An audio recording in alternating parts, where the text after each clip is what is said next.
Hello, hello. Welcome to Anathema. My name is Lauren, and I am so happy to have you here. A big thank you, especially to everybody who is currently in the live chat. What's up, Catholic Kong on Twitch? Good to see you. Faceless Bounty Hunter on Kick. It's Chewy713. Yo, at the Lord Chen. He's on Twitch. Seductive Rue on Twitch as well with some of our emotes. It's good to see everybody here. Someone in the chat says, yeah, profound agenda on Kick. Your emotes are very weak. No offense. I'm sorry. I'm down to make more. We can have more emotes. I just don't know what other ones to have. I feel like I've made the ones that I usually use in terms of like emotions. So I am open to suggestions of what other emotes you guys would want. If you are, of course, a subscriber on Kick or Twitch, the new redneck on Rumble. Howdy, good to see you. I can't believe it's already Friday. We have a lot to talk about today. We are going to be going over the Joe Rogan Rupert Lowe interview. Of course, it has people yelling things like Islamophobia, xenophobia, but are they wrong though? That's what we're going to be asking. Next, Moana, the live action remake of it, it's tanking. I'm not surprised. Keep in mind, this is a film, like the Moana cartoon.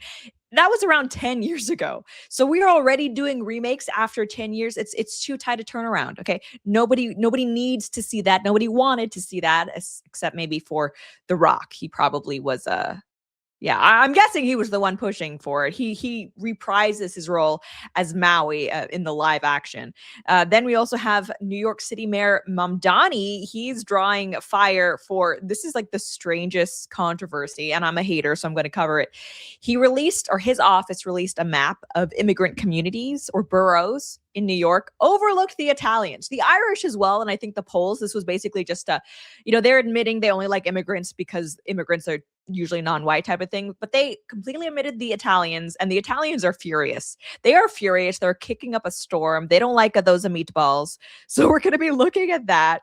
Then there's more drama surrounding the Odyssey. I don't know who's in charge of this press tour. I feel like last stream, we went over some of the stupider things the actors were saying, really not doing themselves many favors, I think, trying to market their film to audiences. Now we have the director himself coming out and saying that the people who are criticizing the film are irrelevant. That's right. Seems what could possibly go wrong there? Just hating on the audience before your film is even in theaters. And we're also going to be looking at the debate that happened between Alex Jones and Sneako regarding Islam, civil liberties regard to like freedom of speech, freedom of religion. We're gonna look at that. Cino's on Rumble. They should have made a Frozen remake, but I too many remakes, and they're already. I think Frozen 3 is in the works. I mean, basically, Disney is at a point where their new stuff keeps flopping. I mean, Strange World, that was awful, lost a ton of money. The Elemental Pixar film also did really bad. So they have a few ongoing newish franchises, Moana, Frozen. And so they've just basically committed to themselves, all right, we're just going to keep making these until we all die, because this is the only way we can actually draw people to the theaters now. Toy Story 5, I mean, it's a similar thing. I don't know why it's so hard to have something not only original, but also good, is basically my criticism here. Parley Star, good to see you on Kick. Rooftop X, it's a traveling circus, this press store. Yeah, I mean, like I said last time, there are a lot of BS, like email jobs in corporate America, but especially in Hollywood. PR people, media coaches, they actually, I think, have a place. They are actually, I mean, if you are like a PR firm or marketing firm right now, you have the opportunity to really prove your worth. Because honestly, we've seen it before. It's similar with Snow White. Like the press surrounding a film can actually tank it before it even comes out. Okay, so let's now look at Rupert Lowe appearing on Joe Rogan. So the Joe Rogan Experience, as far as I know, is still the biggest podcast just on the planet. We're talking millions and millions of listeners, not only on Spotify, but also on YouTube. So the fact that Rupert Lowe, who is head of the Restore Britain party, was able to speak to Joe, I think is huge. Okay, we already saw that in the local elections, Restore, they were I think they played it well. They were like, we're going to commit to this one area and we're just going to go all in. This is not going to be like a huge nationwide thing. We're going to start small but try to dominate where we are running. They of course did that. And now because Keir Starmer is out as PM, there are rumblings saying, hey, maybe we should have another general election. So far it's not going to happen, but I would be very interested to see how Restore is going to perform next time there are general elections, because this is a lot of press, a lot of attention on Rupert Lowe and the Restore Britain Party, who has really been at the forefront of trying to bring awareness to the grooming gangs scandal, in terms of actually being in parliament, not just a third party activist like Tommy Robinson, but actually saying in British government, hey, this was on us. We dropped the ball. We need to hold these people responsible. And of course, Reform, Nigel Farage's party, we've talked about it before. They are also trying to court the anti-immigration vote, but Restore is outflanking them to the right. And I think very, very effectively. But it's funny because in British politics, there's a lot of pettiness, a lot of infighting between Restore and Reform. Signals on Rumble, it's too late for the Brits. You know what? I've gone back and forth, but we're deciding not to blackpill in the UK. I think there's still hope for the UK. Canada, I'm pretty sure is cooked. I'm sorry, but I say this as someone who was born in Canada. There have been attempts at populist movements in Canada, anti-immigration movements in Canada, and it's just the average Canadian is so apathetic, so blue-pilled. It's not happening. There is a fighting chance for the Brits. I have hope. See Warner 312 on Twitch UK, they're actually fighting. Yes, they are actually fighting. And don't get me wrong, I don't think that there is another country on the planet, at the very least in the Western world, where the government hates its own people more than the UK government, like more so than Canada even. But the British people are fighting back more so than the Canadian people. And I think that ultimately is really, really what matters. Yeah. CZG269, I say we donate firearms to the UK.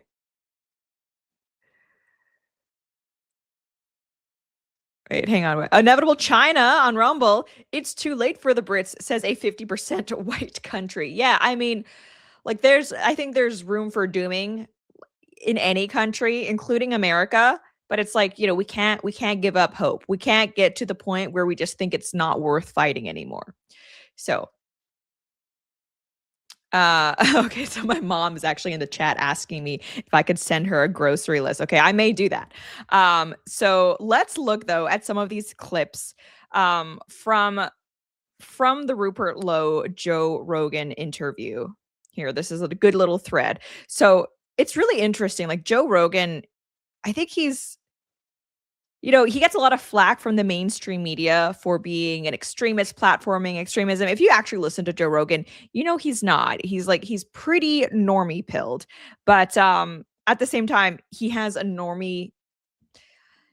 He's like what happens when you expose a normie to the craziness that's going on in the world, right? The response Joe Rogan has to learning about the 250,000 estimated victims of the UK grooming gangs, this is how the average person is responding right now. So this rape gang inquiry report that you have just released, the number, I want you to say it because it sounds so crazy. If I say it, it's going to sound wrong.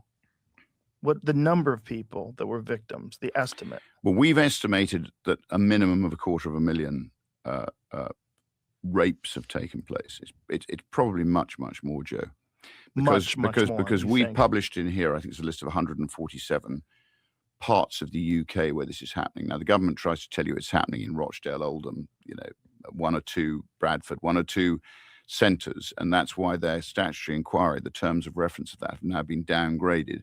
So they make it look as if it's not a systemic problem, but just a little local problem, which it isn't. So we've listed here, and they're all in here, the places where we know it's happening from our rape gang inquiry. But every time we publish this, Joe, I get people emailing us or sending us messages on social media to say, what about Red Ruth in Cornwall? What about it's happening here, it's happening here, it's happening here. So I think it's incredibly widespread. And there's other people who've corroborated that 250,000 figure. That's an incredibly conservative figure. You can't be exact because the state is not collecting the data, which they should be doing. So this 250,000 number of estimated victims, it's drawn a lot of criticism, from the usual pundits, the usual activists who would rather sweep this under the rug. And I think it's good that Rupert Lowe acknowledges that this is not a perfect estimate, but keep in mind, it's kind of impossible to have accurate numbers when for the past few decades, the state, nationally and at a local level, has actively been people who have been ignoring it, letting these perpetrators off, punishing the victims for decades. Now they turn around and say, well, it's really too many. Like, how could you say that's so many? You don't really know. It's like, yeah, we don't actually know because of you, because you are trying to hide this so people couldn't even talk about it in the first place. So I mean, it's frustrating, right? They're now trying to say like, oh, it couldn't possibly be that many. Well, if only we had actually been keeping better records from the start, maybe we would have accurate numbers. But obviously 250,000, that's an insane number. And it's just like, if you're in the UK right now, this is why you should be mad. Like 250,000 of your daughters, sisters, mothers at this point were brutally victimized, targeted specifically because of their race, because of their religion, because they were white and English Christian girls. And nothing's been done about it. Nothing's been done about it. And I'm not one to kind of ring the bell on class warfare, but I think it's also worth pointing out that disproportionately these were working class British girls, right? Blue collar families. Some of them, came from backgrounds where they're going through the British equivalent of the foster care system, so no one's really caring about them. This would not have been ignored for so long if it were happening in wealthy circles. It's true. Like the politicians who've been sweeping this under the rug, it wasn't their daughters that were being targeted. Let's be clear. And it's just, it's frustrating to see that. I guess like if you're in the hierarchy in the British like political sense, if you're white working class, you're at the bottom. Okay, they 100%. Migrants take precedent, the wealthy white elite take precedent. And it seemed for the longest time that no one was looking out for these girls. I think if you look at the Labour Party, again, I don't know if you've ever heard of the Fabian Society. No. So the Fabian Society was set up in the 1880s. And it was basically most of the Labour front bench and most of the Labour Party are members of the Fabian Society.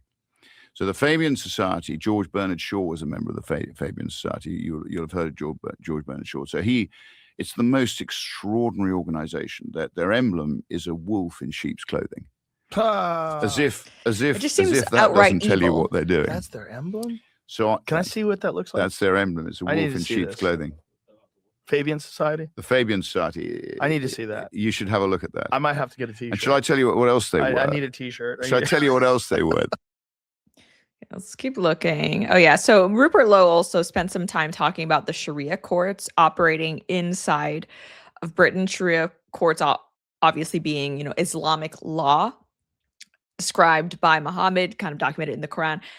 There are basically parallel societies in some of these like heavily Muslim areas where, they might be punishing each other. They might be performing ceremonies like marriages without consulting the British state at all, without registering things at all.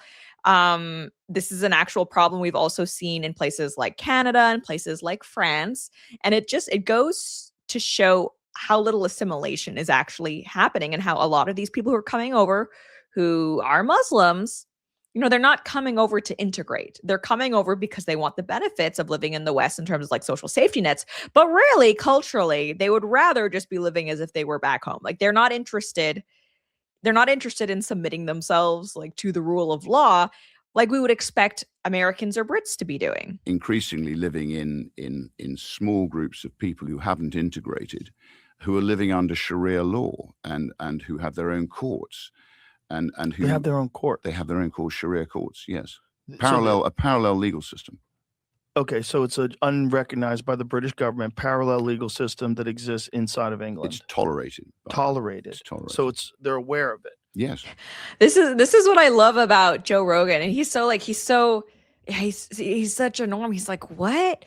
they're tolerated. What? That's crazy. And like, meanwhile, if you're the type of person who kind of listens to a show like mine, you're like, yes, this is happening. And I mean, it's a good reminder how much of an echo chamber we can be in too. Sometimes the idea, it's still shocking to me that in 2026 there could be people who are not aware that there are Sharia courts operating like as a parallel society in the UK, in France, in Canada. But Joe Rogan's like, what? No, that's crazy. Like, yes. And yes, the government does know about it, but the reason why largely they don't do anything about it unless it's really outrageous and they can't ignore it because of the bad publicity is because they don't want to be called racist. It's unpopular amongst a lot of their base donors to actually rock the boat and say, hang on a second, we don't want to do this. We don't want to be, approving things like cousin marriages. Sorry. XX Swallow Bollocks on Twitch. This woman is a MAGA Confederate. Is that a bad thing? That sounds kind of like a good thing. I don't know.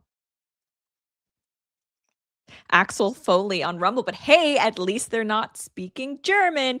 Yeah, and it's funny. I do like when people point out, like, well, at least they're not speaking German, because it seems like a lot of amongst boomers as well, when it came to World War II and when it comes to World War II, even now, they have no problem kind of being rah, we beat the Germans, blah, blah, blah, nationalism, fighting spirit. But then when you try to say, okay, how about all these issues the British people are facing now? They're like, oh, well, we can't be divisive. We can't be racist. Like, meanwhile, they have no problem to this day demonizing the Germans. It's really interesting. I feel like for a lot of boomers, World War II basically broke them. Like the mythology surrounding it. It's like nationalism is only okay when we're being pitted against other white European countries. Aside from that, it's, oh, we can't do it. It's very, very, very, very frustrating.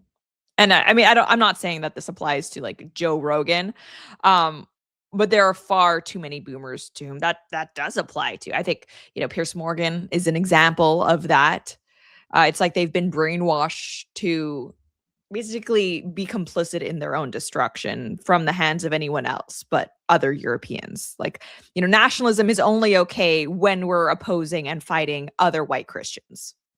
And they're aware of the punishments that this court dishes out? It's rather like they're policing their own people under their own laws. And they're just allowing that? They're allowing that, yeah. Whoa.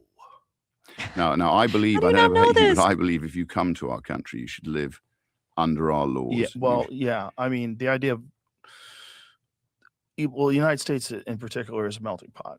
And, people come from all over the place, and it's one of the cool things that there's all these different cultures. But is that one of the cool things about America? That there are all these different cultures? I'm sorry, but I'm not saying that like Joe is a progressive here, but no, America is cool because it is American. And the fact that you can find other cultures in America is not what makes America great. It's a byproduct of being America great because it's so great. So many other people from different cultures want to come to America, but that melting pot in and of itself is not why America is great. And we don't even have a melting pot, by the way, anymore. It's more of like this mosaic where all of these different cultures come, but they don't actually melt. They don't assimilate. They just remain amongst themselves, distinct little pieces. Okay, here's a good comment. Sepfar on Kick, you guys are so racist. The West destroyed Muslim countries and you're worried why they immigrated. Okay, like if you've been following me, you'll know I'm non-interventionist. I'm anti-war. I don't want to be bombing anybody. Okay, so as far as you're criticizing Western countries for doing that, I actually agree with you. However, trying to blame like Western foreign policy and interventionism on why Muslims are invading Europe, that doesn't really make sense. Okay, when has Europe bombed Pakistan, really? Like, was there some giant war between the UK and Pakistan that caused all of these Pakistanis to come into Europe, the UK specifically, and start raping all their girls? No, that's not a thing. Like, no, okay? Like, let's call a spade a spade. These countries are underdeveloped because they're underdeveloped. They just historically have been pretty impoverished. Nothing's changed in the past several hundred years. Now, the opportunity has arose for a lot of these young men to leave their country in pursuit of Gibbs' better life for themselves. Understandably, they're attracted to that. But it's like it's nothing but victim blaming to say that oh, it's because you're bombing us. No, okay, no. this is not the reason for mass migration by and large, Okay, if you're from Syria, we can have that conversation. But otherwise, like Pakistan, get out of here. Okay, get out of here. Like Moroccans as well, tons of them. No. I mean, there are like Bangladeshis, Ghana. No.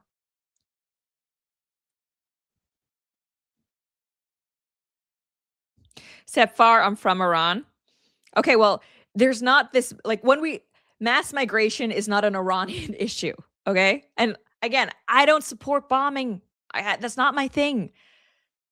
But it's not like they're even like, if anyone had an excuse to be like coming over en masse now, it would be Iranians, but they're still not the actual problem, right? So it just kind of goes to show, no, other things are happening here.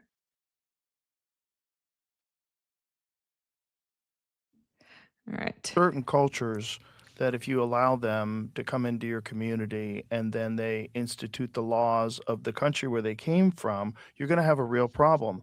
Like they don't live the way you live. They don't have the same respect for women that you have. They don't treat them the same way. They don't allow dogs. Like there's a lot of like stuff that a lot of people might not even be aware that come with that problem. And I mean, again, this is like normie pilled, like very like elite centrist commentary from Joe, but he's right. And it's crazy. Like there are liberal progressives who will like look you in the eye and say that there is absolutely no difference between an American from Kansas or a Brit from Lorcanshire, Cester or whatever. And I don't know, this random Somali, it's just the same. And if you bring him over here, he'll eventually behave no different from you or I. That is a level of naivete that I don't think is actually possible. So I'm more inclined to think these people are being willfully ignorant and obtuse when they say that. Blank slate is like 100% a lie.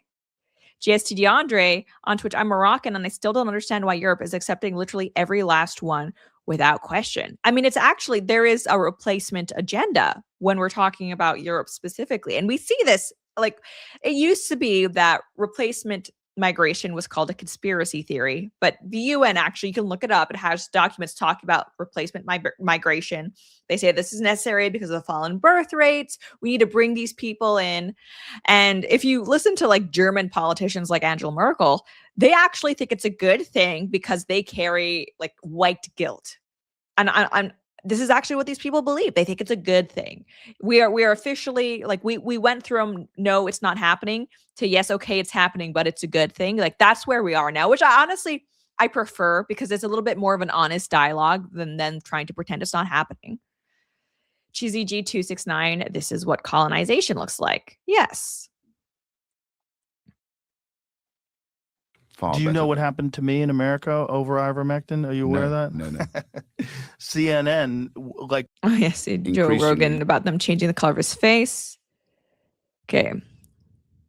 Oh, yeah, and then they also went over, like, the double standard that exists. We see this everywhere. Every Western country, it's like they are going out of their way to give migrants better treatment than the native people, than the taxpayers.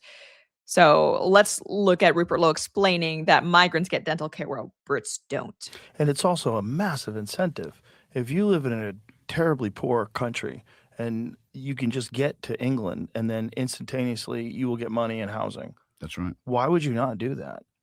Well, not only that, you go to the top of the waiting list for dental treatment, which British people don't get. The NHS, you go to the top of the waiting list. Wait a minute. They get access to dental treatment that the British people don't get? Correct. Why? Why do immigrants get access to it? Well, this, Joe, is the mystery of what our leaders, I don't know what they think they're doing, but they have this misguided view that these people are actually, they call them asylum seekers. They say they need to be looked after and protected. They're not. They're economic migrants. And to your point, if they know there's welfare when they reach Britain, they'll travel across multiple safe countries to get to the welfare, the free housing. Yeah, I mean it's insane, and this is actually happening. Like in Canada, you could be a migrant who shows up like yesterday, and you're going to get more benefits, more money than a lot of pensioners who've been working their entire lives, paying taxes their entire lives, and it's a broken system. And, especially when you keep in mind that originally the way that these migrants were sold to us in the West was, oh, well, we need them because they need to support the pensioners. We don't have enough kids, right? Our population is an inverted triangle. So there are too few people working now. And so with all these baby boomers who are going to be retiring, we need to bring in these migrants so that we can work and still have a tax base. Fast forward to today, and it turns out, the migrants we brought in, they're actually huge takers. They're not contributing at all. They're net drains on society. So not only are they not going to be able to help support the pensioners as was planned, but we're actually needing to raise our own retirement ages now to support these migrants who are getting more benefits than people who have been working their entire lives in this country. To say that this is just, it was a huge coup against the people of the West, I think would be understating it. CIA torture camp on Rumble. Okay, yes, this is great. If Middle Easterners bombed us, would we all hop the borders into their countries and form grooming gangs? No, of course not. And like just saying that sounds ridiculous, right?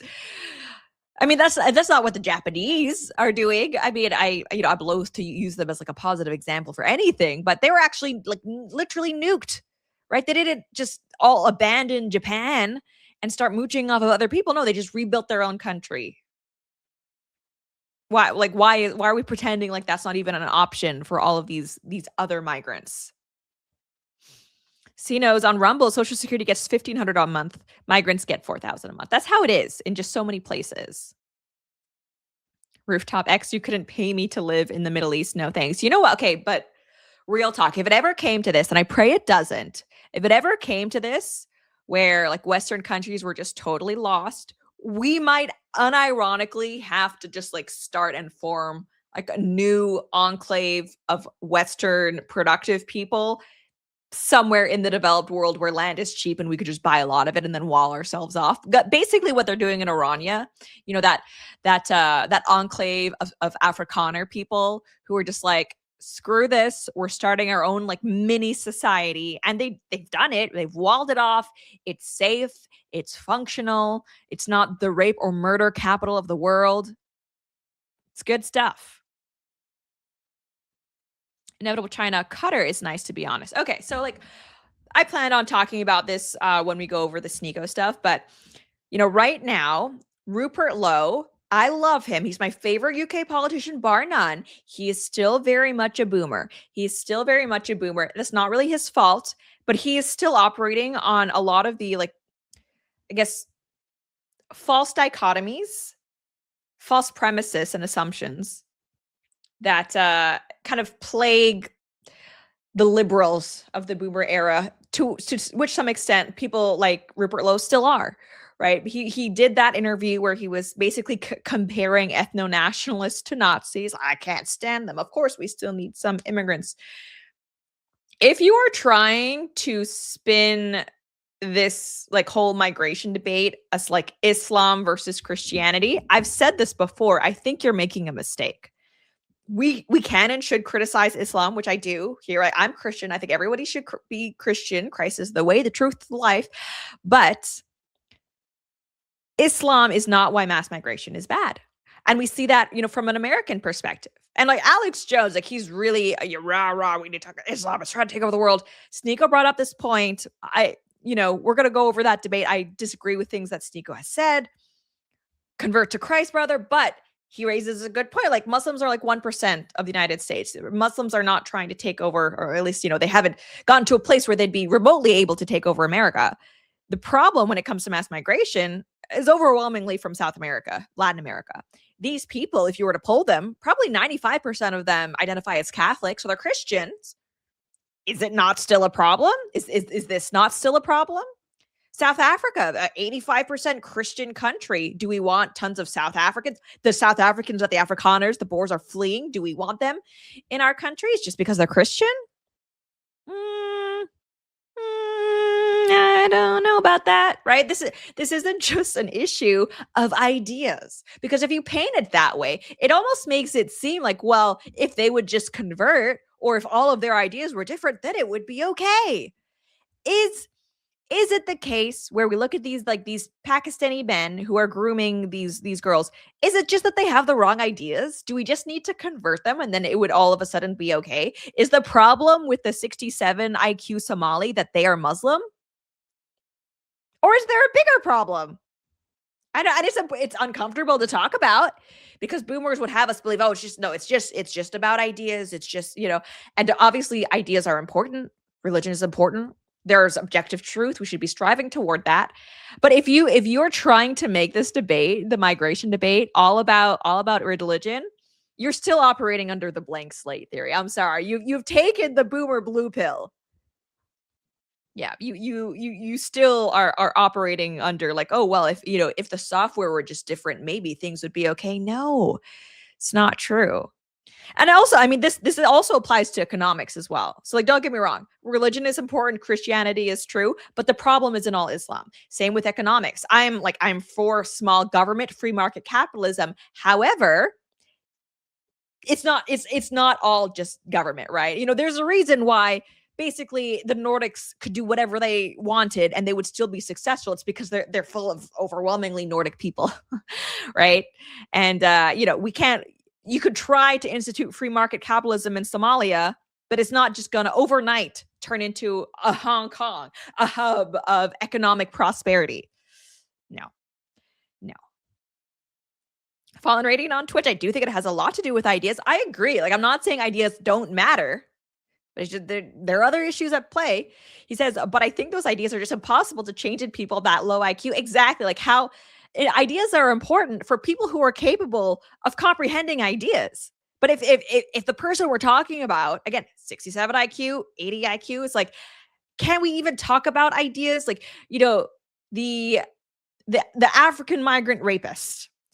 Do you think that this is someone who is like an internal moral struggle at all? Do you think that their mind works in such a way where they are weighing pros and cons, where they have like theory of self, where they understand the concept of empathy? No, like you introducing, like throwing a Bible at this person, throwing a Thomas Sowell book on economics at this person is not going to transform them into, a highly productive Swedish person.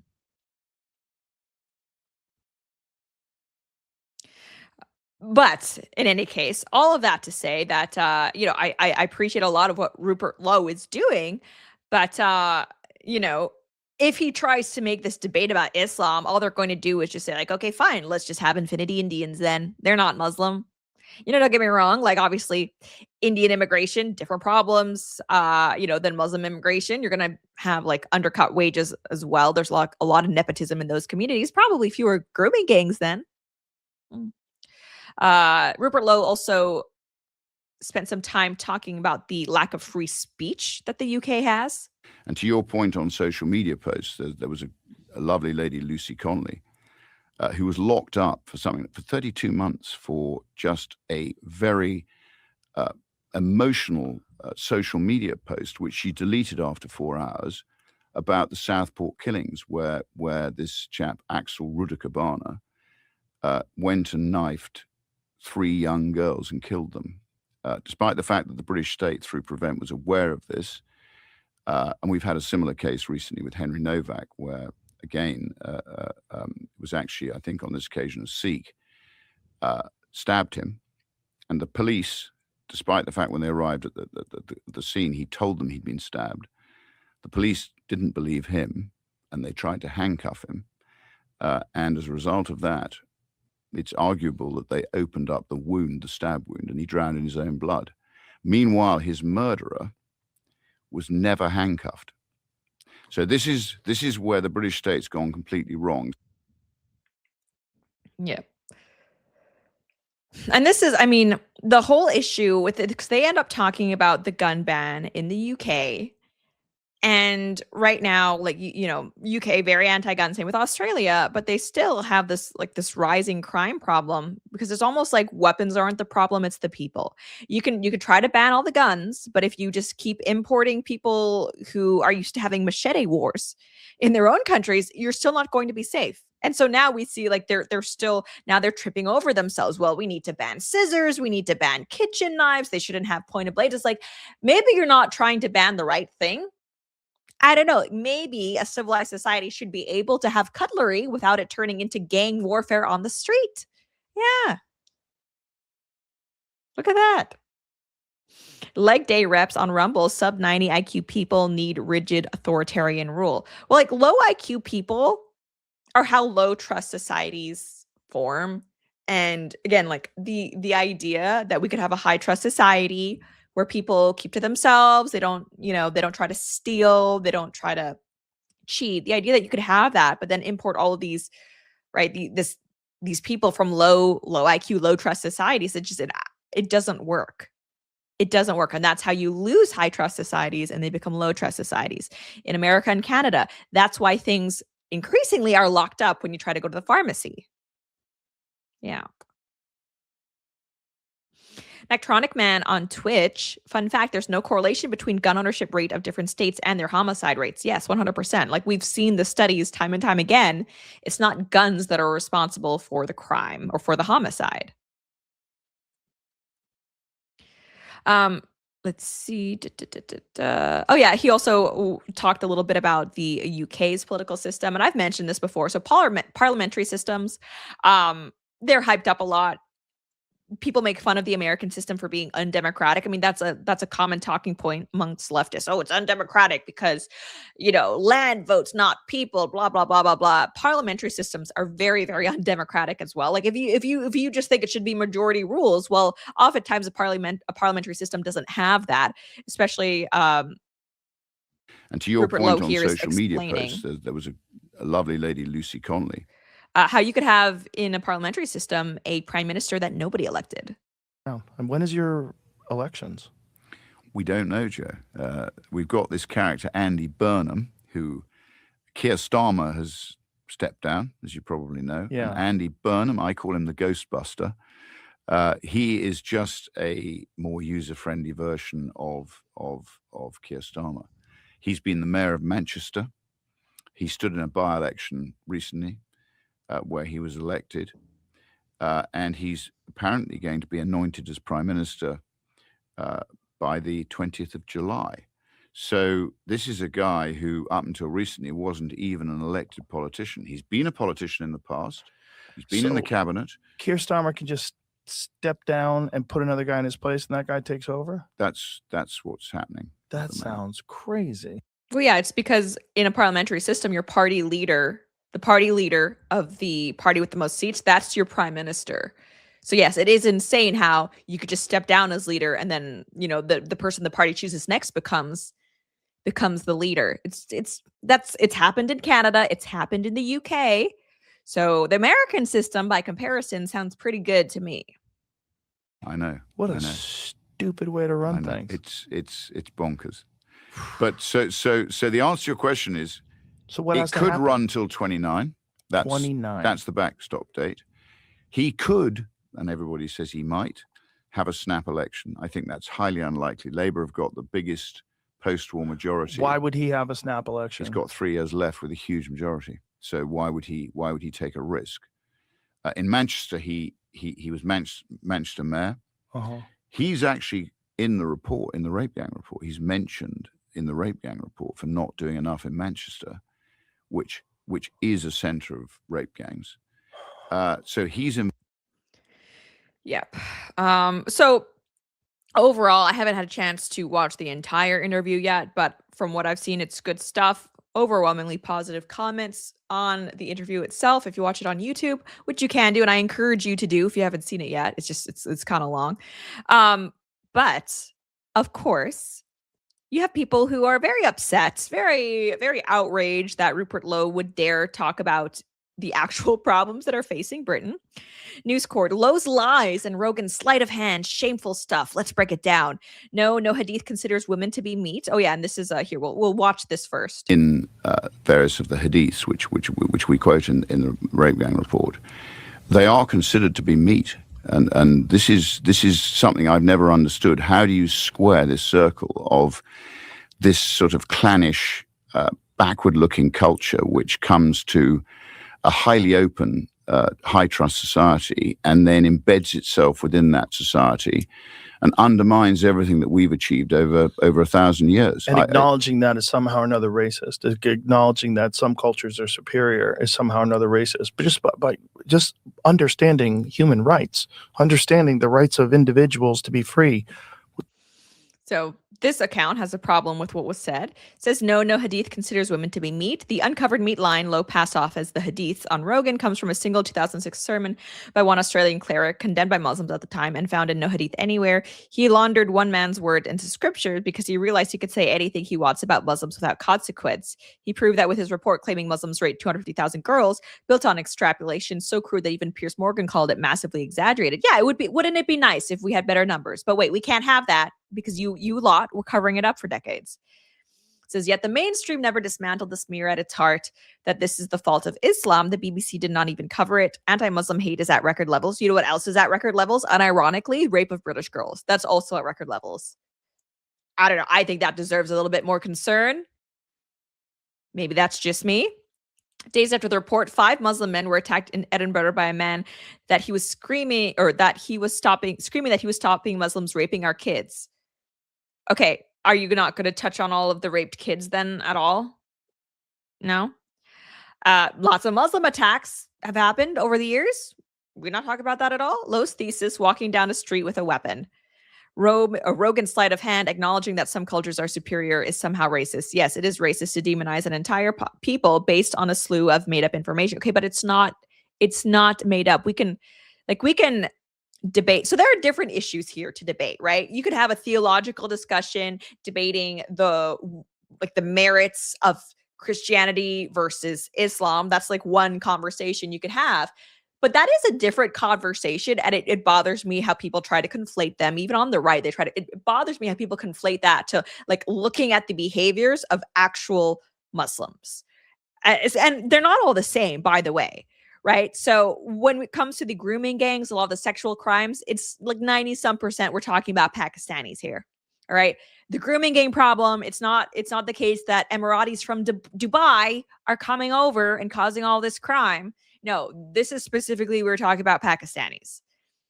They're not the same. And I don't think it's helpful when we're talking about the grooming gang problem to try to make it into this big theological discussion. Because again, like the people who are doing this, probably like 80 some IQ. Do you think there's actual any moral compass, any theological grounding in what they're doing beyond like lizard brain, like, oh yes, want rape? I don't think so. I think you're giving them too much credit, honestly. Like this is, I just, again, like this is boomer tier rhetoric and conversation we're having. It's not going to fix things, right? Like, oh, let's talk about the Islam problem. Like, okay, you could have your theological discussion. Meanwhile, on the streets, I don't think the Muslims who are doing the raping are actually applying any type of like moral consistency to their actions. I don't think they are. See Warner 312 on Twitch. All one has to do is look at Poland versus the rest of Europe's crime numbers. It speaks for themselves. Yes, 100%.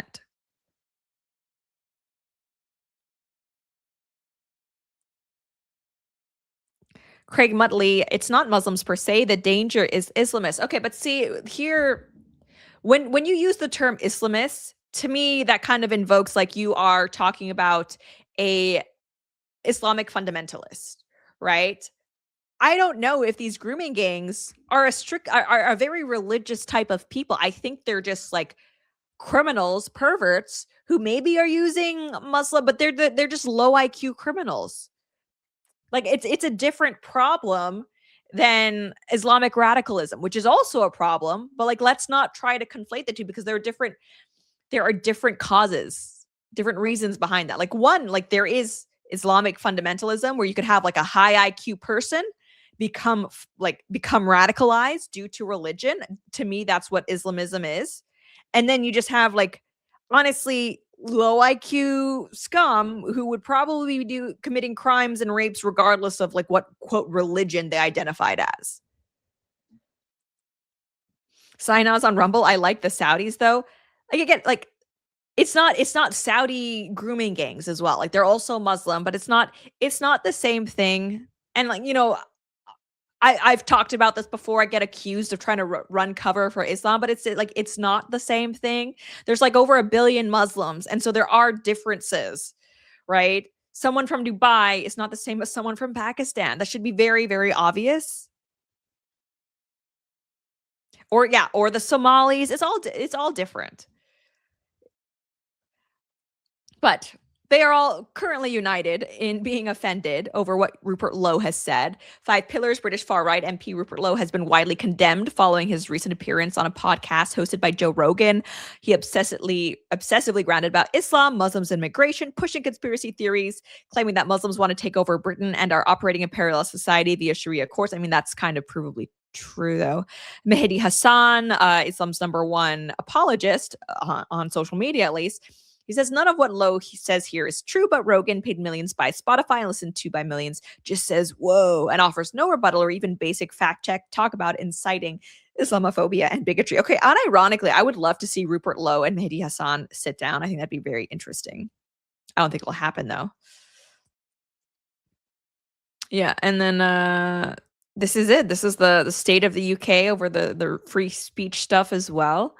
And it's just really interesting to see how the British political elite, they are more outraged at Rupert Lowe trying to talk about these issues, whether that's a lack of free speech, whether that's the rapes, the mass migration, the effects it has on everyday British people. Then they're more upset about him talking about it than the actual travesties.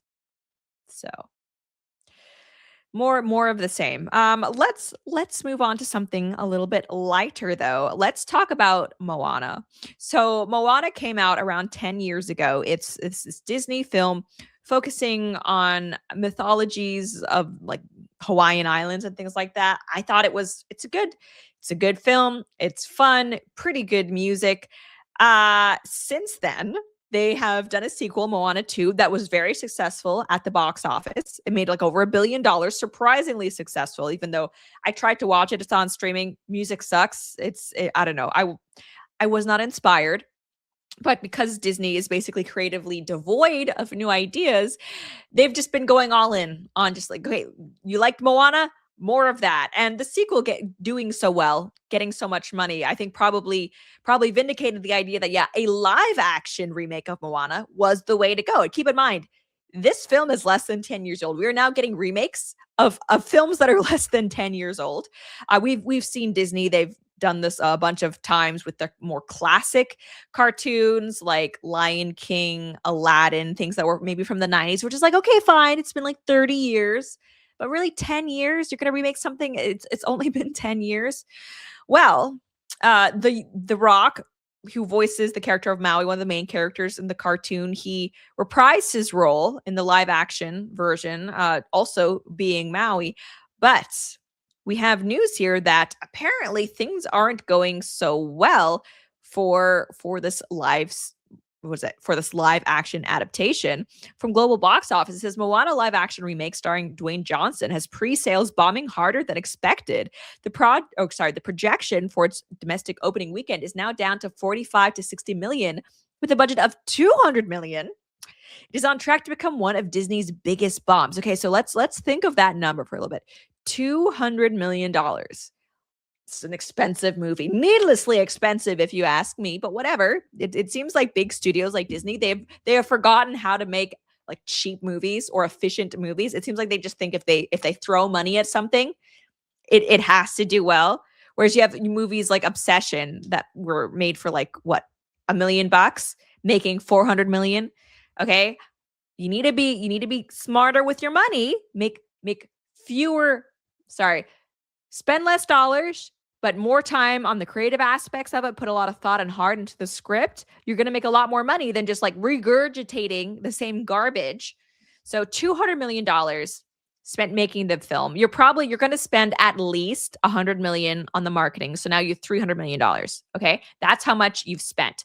The thing is, when people go see the movie, not all of the ticket sales go to Disney. Half of it is kept by, the exhibitor, AMC, Cinemark, whatever that is. So the movie needs to gross 600 million for them just to break even. That's not a good place to be if you're Disney.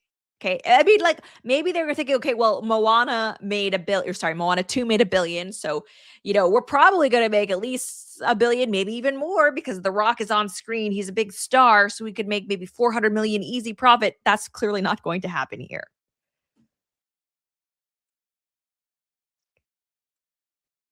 Optimistic realizer, that's wild. I would have thought Dwayne Johnson was very popular.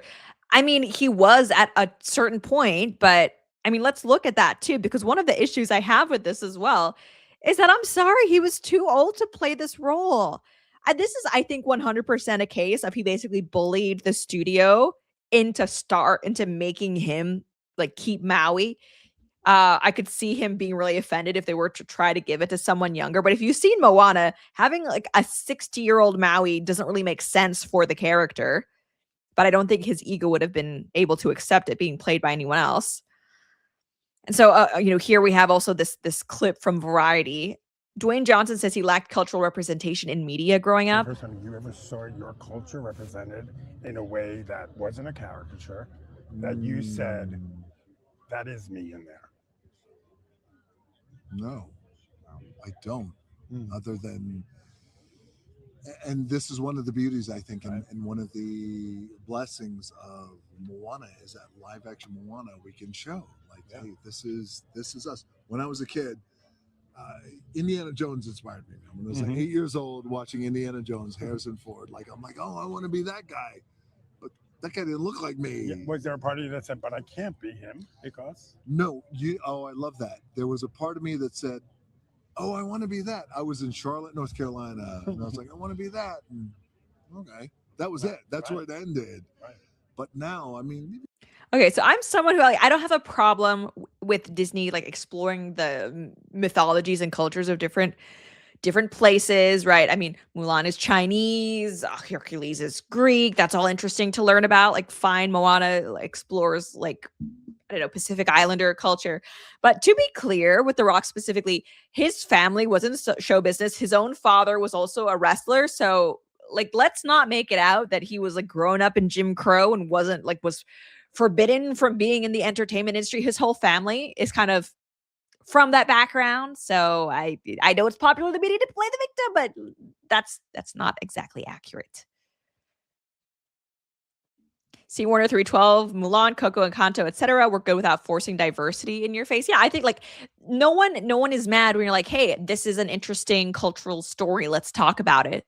That's fine. It's when, and we're going to talk about the Odyssey in a little bit. It's when you're trying to force diversity into other people's cultures.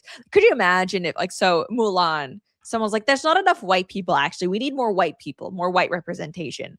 This little black girl watching Mulan, she needs to be able to see herself in the character. It's no one would say that because it's obviously retarded, but this is the type of rhetoric we see all the time when it comes to things that are white media.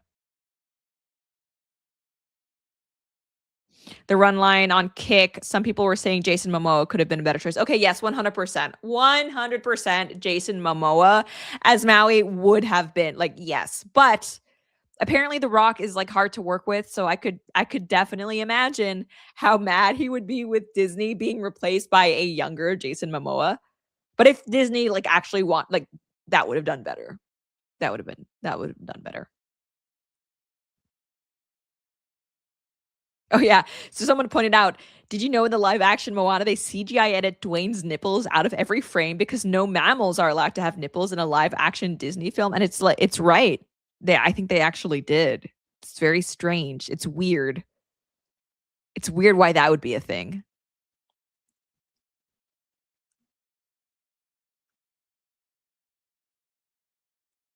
And so what people are also pointing out who've actually seen it, this film is basically a shot-for-shot remake of the animated version, right? Same line, same dialogues, same story, same songs.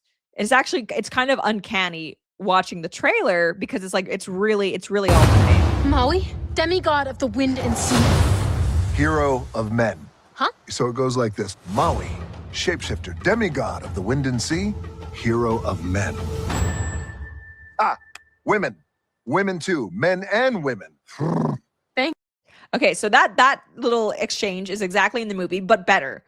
Better comedic timing, more levity. Basically, it's just in the movie worse all around. It doesn't look as good. And that's the thing. They're calling these films live action remakes.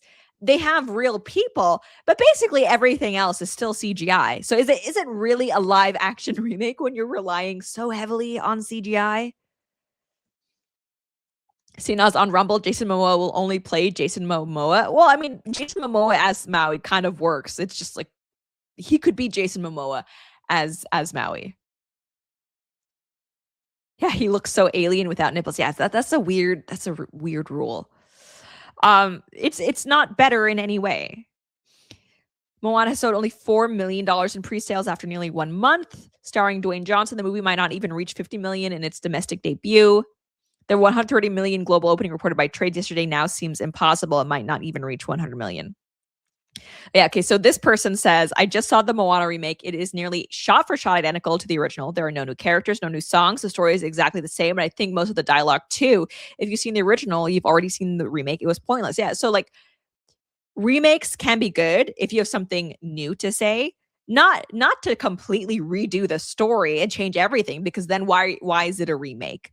But honestly, in 10 years, there's probably not a room of like for a fresh take while still it being Moana. So the question is, why make it at all? Well, because you want to try to milk it as much as possible. And the audience feels that. It feels that.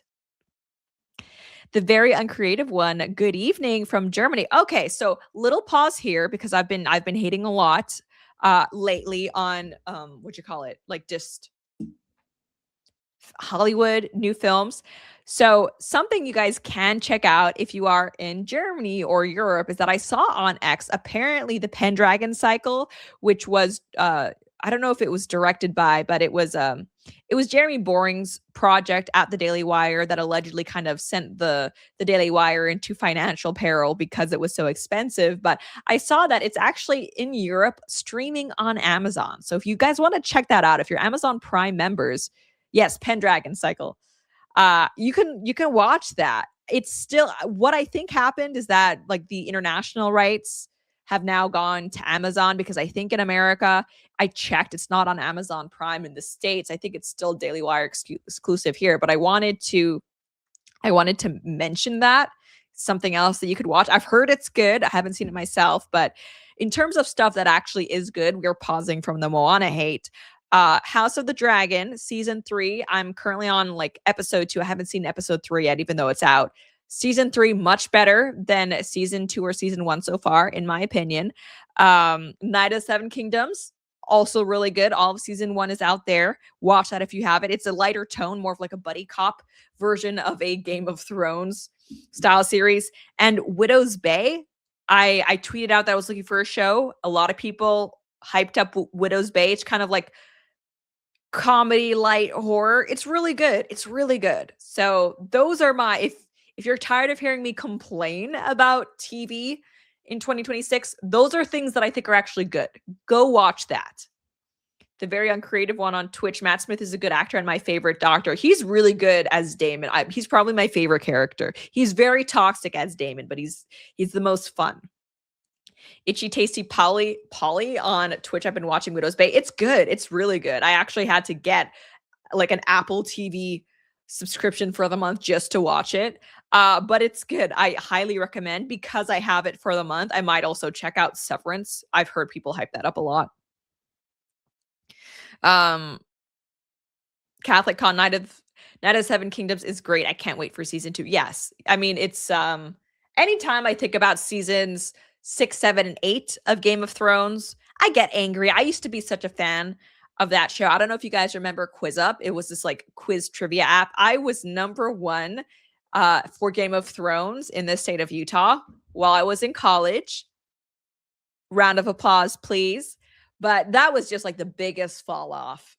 6, 7, and 8. Very disappointing.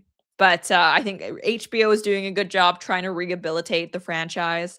And they're going to be making, I think, a film of Aegon's conquest. So Aegon the Conqueror, who the first Targaryen to come to Westeros, they're making a theatrical release for that. Oh, yeah. Okay. Nibble on Rumble Project Hail Mary is on Prime now if y'all missed that in theater. Yes, I actually did, and I do want to watch that. I've heard nothing but good things. The very uncreative one on Twitch. Oh, I have something to complain about. The clowns over on, I think, Amazon didn't revive Stargate. Are you talking about like Stargate Universe? I loved Stargate SG-1. I watched all of that. I grew up on that show. My entire family. That was like, we all watched all of the seasons. Even into the point where it was getting not so good and they were doing the TV movies. Still watched those. Stargate Atlantis, also watched all of that. This is very rare for a spinoff, but I think Stargate Atlantis at its height may have been better than Stargate SG-1 at its height. But then Stargate Universe, I never watched. I don't know. Okay, but that brings us to the disappointment that is Moana. It's like, why are you still doing this? Yeah, it may struggle to hit even 60 million domestically. In overseas markets is doing even worse. Like this is the Rock as Maui. I'm sorry. I love The Rock still. But again, not every actor is suited for every role. If you've seen Moana, Maui should not be this like 60-some-year-old dude. No. Oh, Fallen Radiant, dude, as much as I love Song of Ice and Fire shows, I am chomping at the bit for Shogun season 2. That show is amazing. Yes, hard agree. Shogun, and you guys know how I am with Japanese stuff. So for me to say that Shogun was really good, that's how you know it's really good. I highly recommend you check out that show. And there's this actress, the actress who plays Lady Maria. Oh, she is just she's so pretty. I love her so much. But that entire cast is great. Fallout on Amazon Prime. It's awesome. The new Redneck. Yeah, that was pretty good too. I wasn't blown away, but it was worth watching. The very uncreative one. I have no problem with this. I even like the Aladdin movie. Okay, so the Aladdin movie was directed by my favorite director of maybe all time, Guy Ritchie. I love Guy Ritchie. I can only assume he took that project to finance his like more independent niche films, because what the heck was that? Will Smith as the genie. What happened? Yeah, just I don't know. They can't all be wins. That's fine. So I'm having a feeling that this is probably going to be another huge L for Disney. And did you guys know? So when I was younger, I used to assume that Disney was like movies and then the theme parks were just kind of like a little add-on. Actually, not at all. The Disney parks, Disneyland, Disney World, Disney Cruises, that's where all the money is. The movies, in a way, are just like advertisement for Disneyland. And so that's how they keep like making all of this losing stuff. And the merchandise is also a big thing. But obviously, if a movie flops, like no one wants to buy merchandise for a movie no one has seen, like that terrible Wish film that they did. But yeah, all of the money is actually in the parks and the cruises, which makes sense, right? A Disney vacation nowadays is like what, 10K easy for a family. I've seen studies where they looked up, it's cheaper to fly to like Tokyo and go to Tokyo Disney than it is to just be in America and go to like Florida Disney or Disneyland. Tokyo Disney, actually, I went with my family when we were in Japan. It's actually amazing. If you guys didn't know, this is like one of these segments where I know I'm probably one of only 5 people who cares about this, but Disneyland in Tokyo and Disney Tokyo Sea, they're like 2 parks. They're not actually run by Walt Disney in the same way that Disney World is, or Disneyland, or even Disneyland in Hong Kong. It's actually another company that has just the perpetual rights to, I guess, operate a Disney park in Japan. And it is the best. They are the best Disney parks you will go to, period. They do such a better job than actual Disney. It's insane. Number one, an adult ticket is only $60 for the day. Like unheard of in America. Disney Hong Kong is pretty cheap too, but that's one thing. The line system is just like more efficient. They don't have that gay Genie Plus thing or whatever. The food is actually affordable. You get an entire meal that's pretty good for $10. Again, not going to happen in the American park. So if you happen to find yourself in Japan and you like Disney, I highly recommend going to Tokyo Disney Sea because it's really good. Fallen Radiant, we're going to Japan next summer. Really looking forward to Disney Sea. Yes, Disney, if you go to both because it's pretty affordable. But if you can only go to one, especially if you're like an older party, you don't have like little kids, Disney Sea is where it's at. If you have little kids, then Tokyo Disneyland is still going to have more of the like character rides you're probably familiar with, but Tokyo Disney Sea. Notable China, the lines in Hong Kong are insane. You really need to do like the fast passes when you're in Hong Kong. Because yeah, they can be pretty insane. All right. So now should we talk about Sneako or should we talk about Mamdani? Mamdani getting hate from all of the Italians.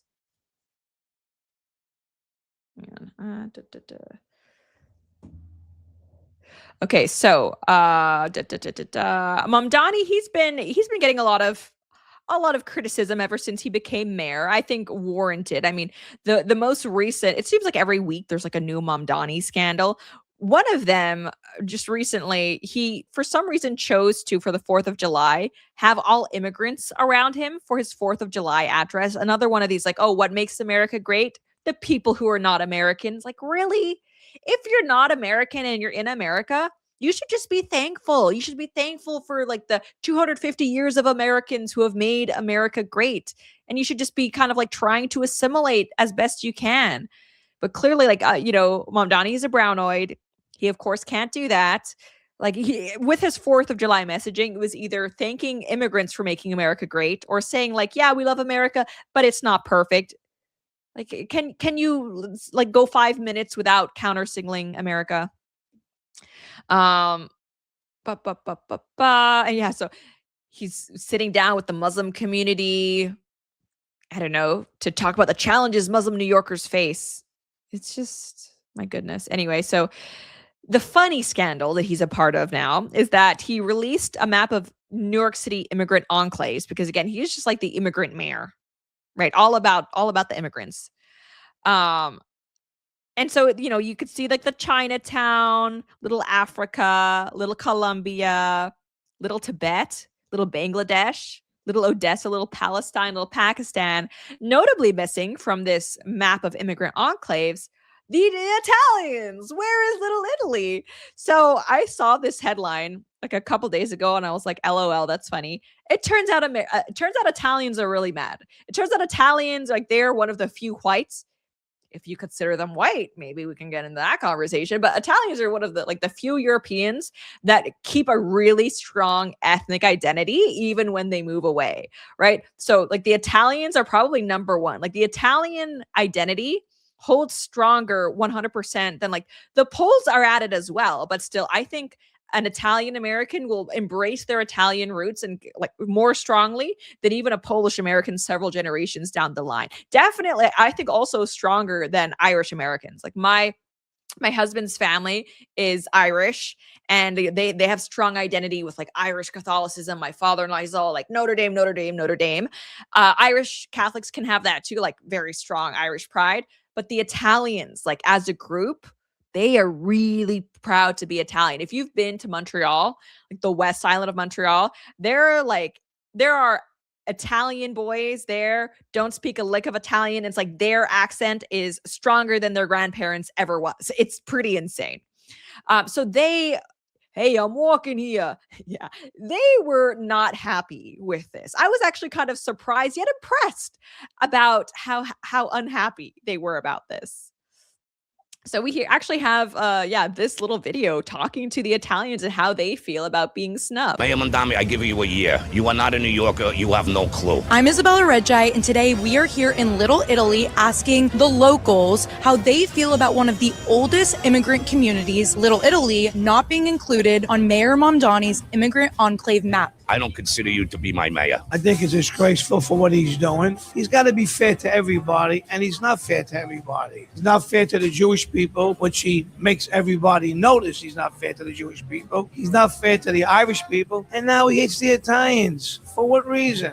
What do we do to him that he should hate us? They always sort of pushed us to the side. I got it. Yeah. In other words, Little Italy, they take care of their own problems. And yeah, so the Italians, they're not happy. Good for them. Good for them. The Italian American Civil Rights League. I didn't know that this was a thing. Is this really a thing? Originated in 1970, made great again in 2023. So they've put out a statement. Zoran Mamdani wants to erase Italian Americans. First, he denied our permit for Unity Day 2026. Now he is excluding Little Italy as a recognized location altogether on the map. Italian Americans built New York City, not third world Ugandans. We stand against communists. I just think this is funny. Yeah. Oh, yeah. And so simultaneously, he's also pushing for, or his commission is pushing for a 20% pay raise for New York City politicians. Just good stuff. Good stuff. I'm so sad for New Yorkers. If you're a New Yorker and you're actually not crazy, I don't understand how you could still be living in New York. It's insanely expensive. It's insanely, third world in certain areas. Goodness. Yeah. NYPD officers are apparently running on fumes, less than 4 cops per 1,000 New Yorkers while working brutal 12-plus hour shifts in scorching heat. What does Mayor Zoran Mamdani do? He reverses a plan that would have added 580 new officers to the force and can't even be bothered to come out and support the men and women putting their lives on the line. Delayed paychecks, no backup, zero respect. Yeah, it's just, I don't know. I'm not confident how New York City is going to be going. And it would have been so interesting if they would have let Spencer Pratt win LA mayor, which they obviously didn't. They pull out all the stops to make sure he wasn't in the running.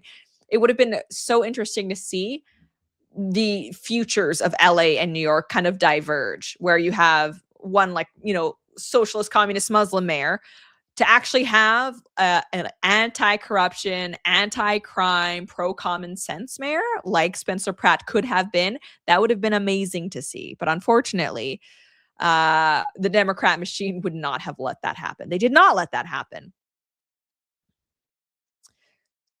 Electronic Man, a lot of urban centers get shafted by police unions, though way too much money spent on police. I mean, I'm 100%, I'm not a union person, especially public worker unions. I am against them. However, I am pro having enough police officers in New York City.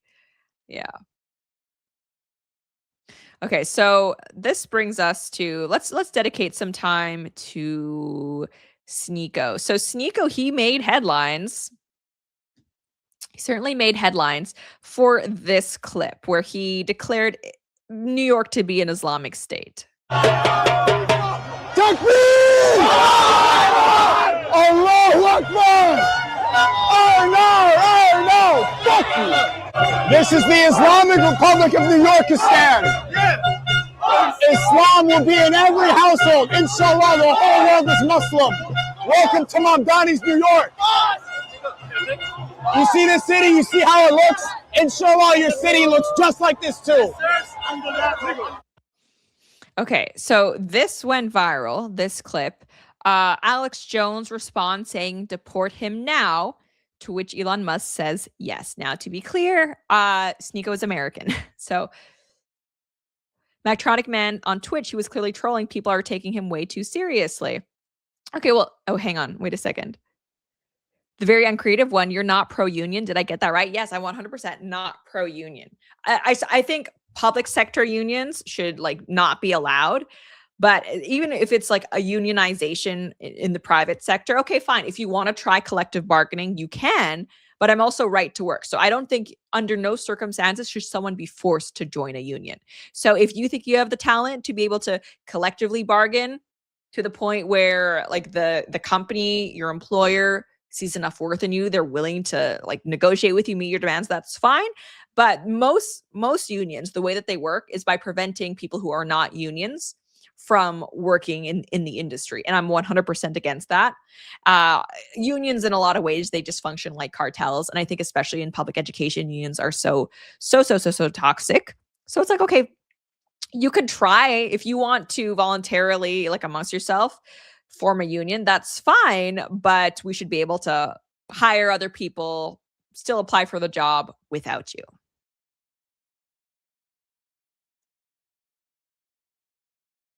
Mactronic Man on Twitch, public sector unions are literally the government bargaining against the citizens. Yes, 100%.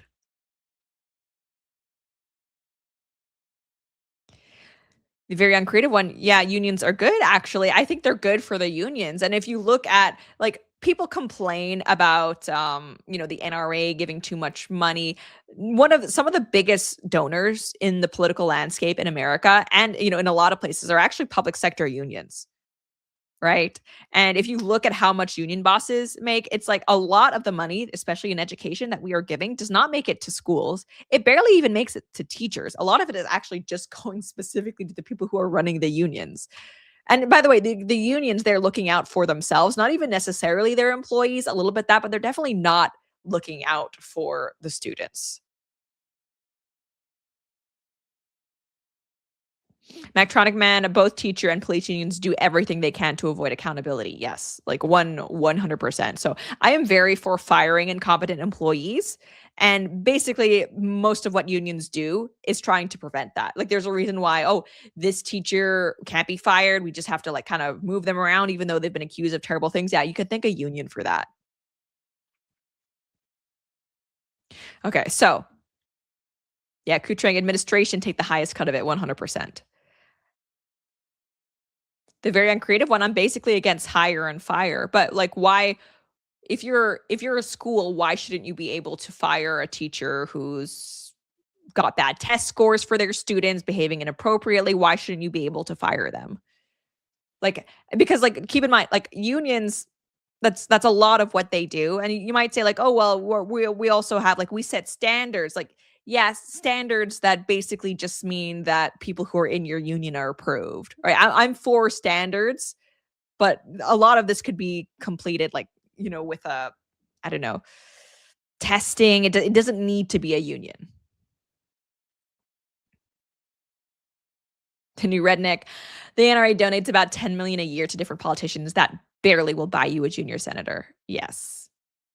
Okay, but so here we have Alex Jones and Elon Musk advocating for deporting Sneako. So this has led to a debate between Sneako and Alex Jones. So here, let's take a little bit. Let's take a little look. We're not going to watch all of it, but he said deport now, and then Elon Musk, the trillionaire African migrant into America, who's bringing in tons of H-1B visas. He said, yes, he wants me deported as well. Well, to be clear, I wasn't making a shocked face. I was enjoying my iced tea right here in Texas. So I was gulping it down. No, I did say that, and you know, Elon agreed with me on that viral post of your viral post. And you know, here's where I stand on that. Obviously, I was saying that more rhetorically because we have separation of church and state in the United States. I've read the Quran twice. It is a battle manual about to take over the world. So you don't actually want me deported from America? Or you? Well, hold on. Can I listen? You want to do 3 minutes and I'll do 3 minutes because we're debating. Sure. I want to interrupt. Go ahead. No, it's fine. I mean, here's the deal. Orthodox Islam is expansionist. Orthodox Islam in the Quran promises to take over the world. And we have separation of church and state in this country. And we have people saying every household will be under this. That's not the same as the New Testament saying every knee will bow to God when they finally see God. Okay, so my issue is you're jumping around all crazed, doing throat slitting motions, saying F you, basically, I take it as America, and saying you will go under this. We're going to take your cities. We're going to dominate you. And I've seen thousands of imams say all this. And if you don't convert, we're allowed to take your women and use them as slaves and, all the rest of it. It pisses me off when somebody says, I'm going to plant my flag up your ass and we're going to dominate you. And then there you are, an American with an American accent saying that. It's even more horrifying to. Okay, so I'm just going to say it. I think Alex Jones is reading a lot into what that clip of Sneako was. Okay, but so Islam, like Christianity, it's a universalist religion, right? We're trying to convert you. We believe we have the truth and we want to convert you. As a Christian, I have no problem. I will openly say I want every single person on the planet to be Christian. Every knee will bow to Christ. I think it is great when I hear like all these reports of like, oh, China, like Christianity is growing over there. That's amazing. All these different places. Islam functions in a lot of the same ways, which is very different than a religion like Judaism, right? Where it's like, okay, we're God's chosen people, but you basically, it's because we have this bloodline. You were born a Jew. You can inherit your Jewishness. It's not a proselytizing religion. Islam it wants you to become Muslim. They want people to join their religion. And I just find it interesting how a lot of people they don't understand that about Islam. Like they want you to convert, not necessarily through conquest, even though there is a lot of that in Islamic history. But yeah, they want you to join them and become like them in the same way that Christianity does. So do I think that Nibble on Rumble, Islam converts by the sword, Christianity by the word? Christianity historically also converted by the sword, though, and Islam today also converts by the word. Right? There are Islamic preachers who are trying to get people to convert to Islam. Sneako is an Islamic convert, or I think they call themselves revert because they assume that everybody is like inherently Muslim, and so when you come back to being Muslim, they say you've reverted to Islam, which I think is an interesting kind of way to look at it. C. Warner 312, methods are very differently. Okay, so what Alex Jones is saying is interesting because right now we have a very, and I will say it, a very progressive, a very feminized version of Christianity. Alex Jones, he's on here supposedly representing the Christian state of mind. What is the thing he leads with? He doesn't lead with Christ is king. We are a Christian nation. He leads with, we have separation of church and state. Is that really like, I love Alex Jones. He's great. But again, this is kind of like the boomer mentality. Islam is wrong because it will upset the like secular liberal state that we have established. Not Islam is wrong because this is a Christian nation. So I mean, I'm not even agreeing. Like I'm Christian. I think Alex Jones is too. I'm not even agreeing with how he's coming about this. And I also say, it shouldn't shock you to hear that a Muslim wants everybody to become Muslim, because as a Christian, that should be what your idea is too. You should want everybody to accept Christ.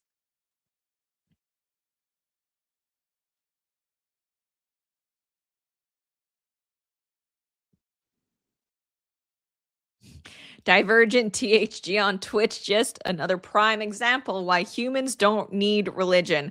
I think actually this proves, and basically all of history shows why humans need religion. I just think they need the correct religion.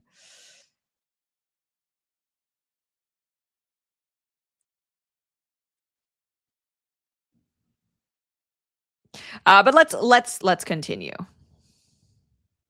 But I mean, basically, I don't think it's fair like to Sneako to assume that he wants to like conquest through violence people, and it basically starts a war. So I'd love to see a reformation in Islam like we had in Christianity back when some of the Catholics were trying to force people, to follow what they said, or they would burn them at the stake. Okay, so Islam needs a reformation. I don't want to be at war with Islam, but there are 50 plus Islamic countries. Most of them are 99% Muslim. There's only a few Muslim countries where Christians can live in peace. Islam is expansionist. That's why I'm against Israel. It's expansionist. It is elitist.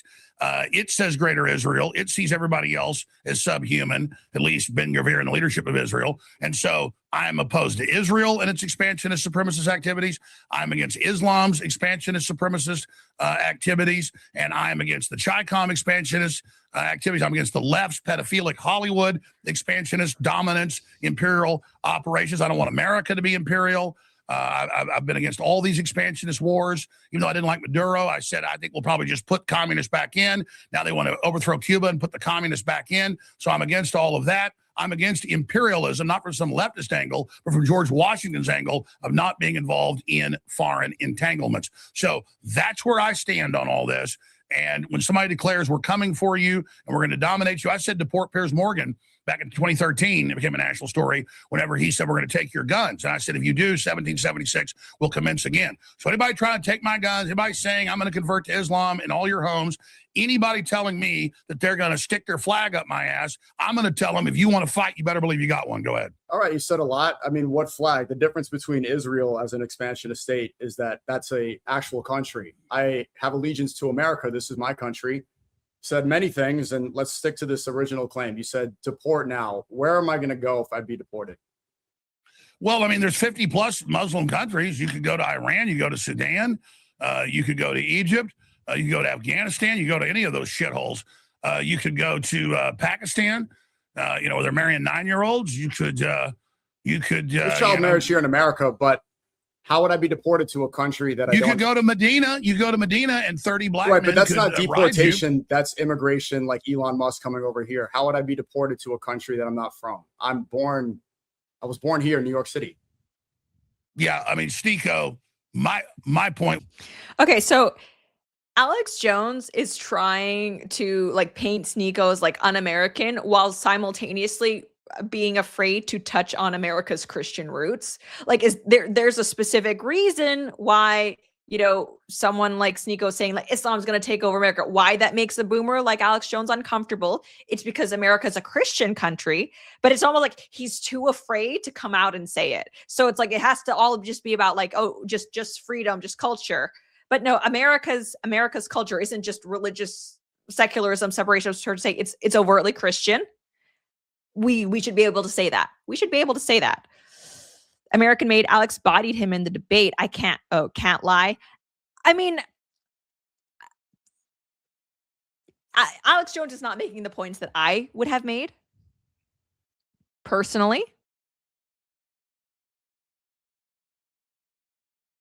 Nectronic Man, I hope Jones and Musk aren't serious about deportation. They're unhinged if that's the case. Well, and like, see, here's the thing. When Alex Jones is trying to make his whole argument, oh, but we have like religious freedom in America. We have separation of church and state. Trying to deport someone because they're Muslim and they want to convert you, that's actually a violation of church and state. Like it's not trying to subvert anyone else's rights by just saying, hey, I want you to become this. Now, you could say it goes against the Christian nature and character of America, which would be correct, but that's not really what Alex Jones is even arguing for, because apparently the moral crux of it is, oh, we have separation of church and state in America.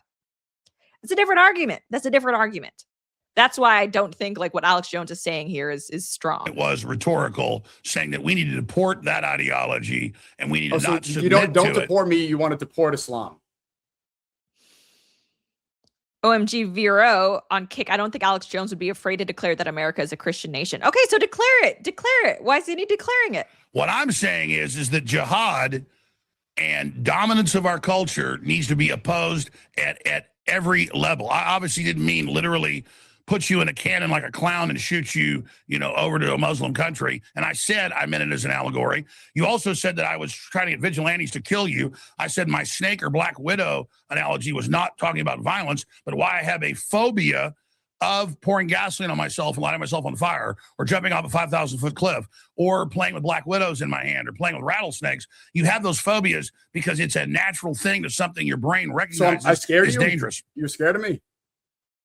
I am absolutely scared of giant hordes of third world populations that keep women as slaves and you said 9-year-olds you said you pregnant. want to deport him now. You're scared of me individually?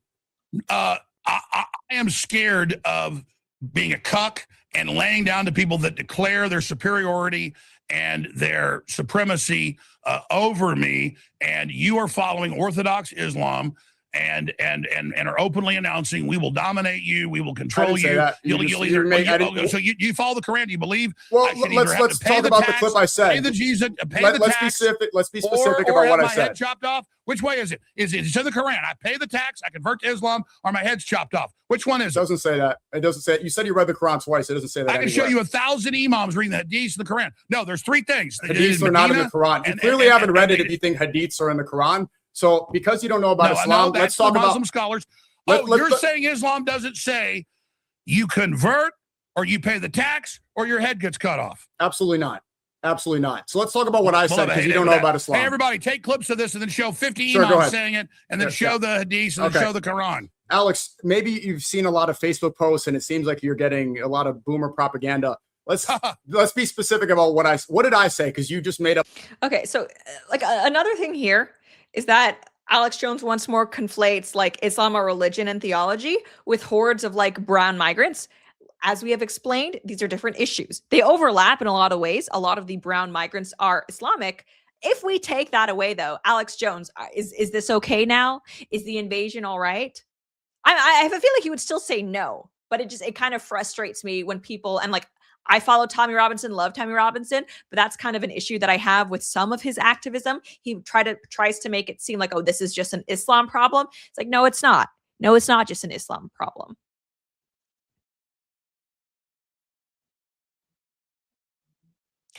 Yeah, and so the very uncreative one, my God, is Mr. Jones, an angry dude. I mean, he's passionate. Alex Jones is passionate. Love him or hate him, he definitely he is passionate. And so you folks are going to be mad at me for this, but yeah, I would love a way to talk about Islam and, have it be like just theology and talk about mass migration. And then, but we have like the boomer. I'm trying to think of a way that's like going to make people less mad at me. I believe, well, like 100%, that there are people, especially, like the Fox News type of people, where they portray very specific talking points about Islam for reasons that have to do with manufacturing consent in order to, basically invade the Middle East and bomb it indefinitely. That's what I think. Now, does that mean that Islam is good? No. But the rhetoric from Alex Jones, it's the type of rhetoric I see from people who think that all Muslims want to kill you, which is, of course, not true. Does that mean Islam is right? No. But I think he's taking a pretty, simplified look at it. Mactronic Man on Twitch, boomers tend to use Fox News /APAC talking points against Islam. Yes. Yes, I agree with that. C1 through 12, mass migration is indeed a problem, but Islam is an ideology that is extremely concerning to Western society.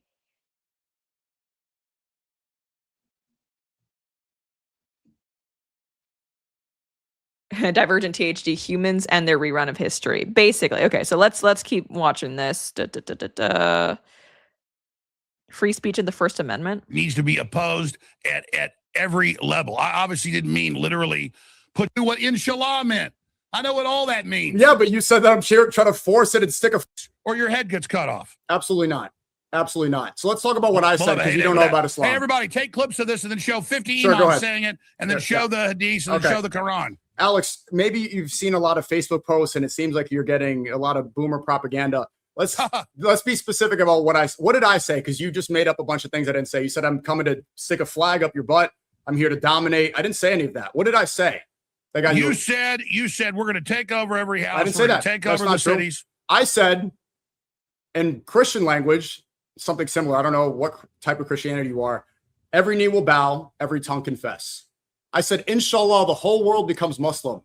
I believe I have the truth. I want goodness for the world. I want you to have the truth. Christians want other people to become Christian too. Why should I hide? Why should I act like I don't want goodness for other people? Of course, inshallah, do you know what this means? If you read the Quran, what is inshallah? God willing. So it's not up to me. It's not up to any force. It's not up to anybody forcing you and converting you with the sword and threatening. Oh, yeah. Islam never does that. Hey, Muslims always bitch about the Crusades.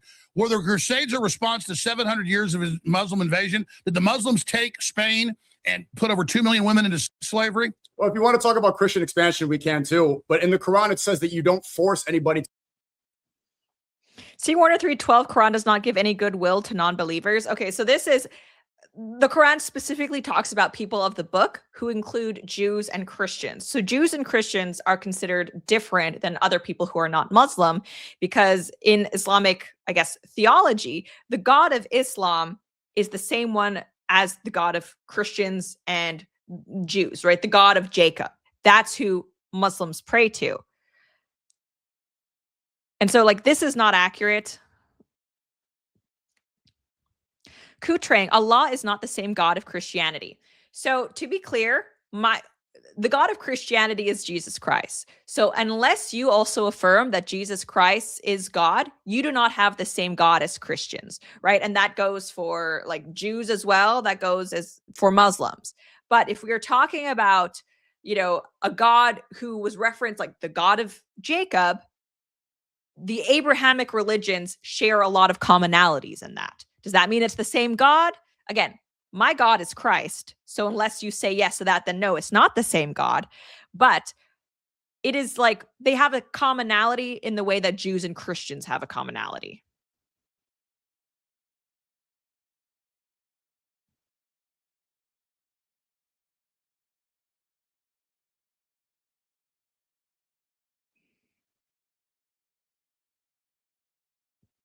All right, to chat's convert. getting People heated. willingly accept Islam. Nobody is trying to spread it by the sword. I want people to hear the truth and accept it. That's why I say, inshallah. Convert, pay the tax, or have your head cut off. Convert, pay the tax, you're, or have your head cut off. You don't know about Islam, so you might just, you should avoid this stuff. And let's talk about what I said. You're just hoping people don't know. I do know. You didn't think I knew what inshallah meant.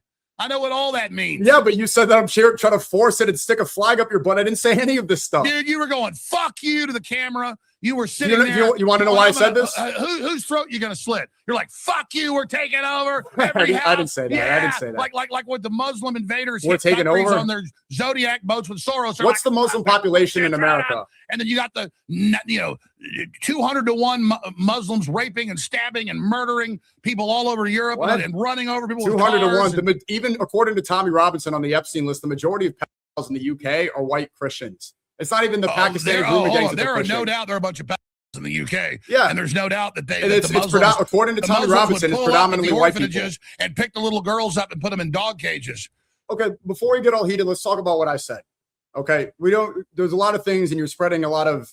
It seems like you don't really know about Islam. What I said was God willing. Okay, see that's a throwaway line. That's just saying, oh, looks like you don't know. You're like, what does inshallah mean? You sit there, and what we're going to do with this is, Sneako, is we're going to take what you said, we're going to show the Quran, we're going to show the Hadiths, we're going to show the imams, absolutely, top one, show the Quran and Hadiths. Go ahead. Islamic TV, read the Quran, saying read the Quran. You convert, you pay the tax, or we cut your head off. Okay, sure. There's two things here. So you're afraid of an Islamic takeover of America, right? Optimistic realizer, how is Jesus Christ God if he's always referring to doing the Father's will? Well, it's the Godhead 3 in 1, right? And so what's interesting I think is interesting is so that in Christianity, Christ is God made manifest, right? John 1:1. In the beginning was the Word, and the Word was with God, and the Word was God. That's referring to Christ. Okay, so Christ is the Word of God made flesh, sent down to us.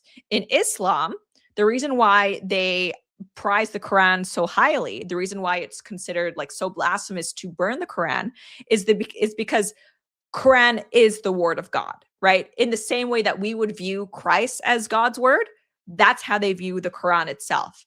And the Quran is really, it's supposed to be read in Arabic specifically. So if you are a Muslim, very devout, if you speak another language, one of your study goals should be to be able to read the Quran in Arabic to get the fullness of the miracle of the Quran. And Muhammad, the actual only miracle he claims is writing the Quran, divinely inspired. So Divergent THG, religion all about controlling the weak for the con man to control. I think a lot of religion is about that, but religion is also about, seeking the truth of the universe.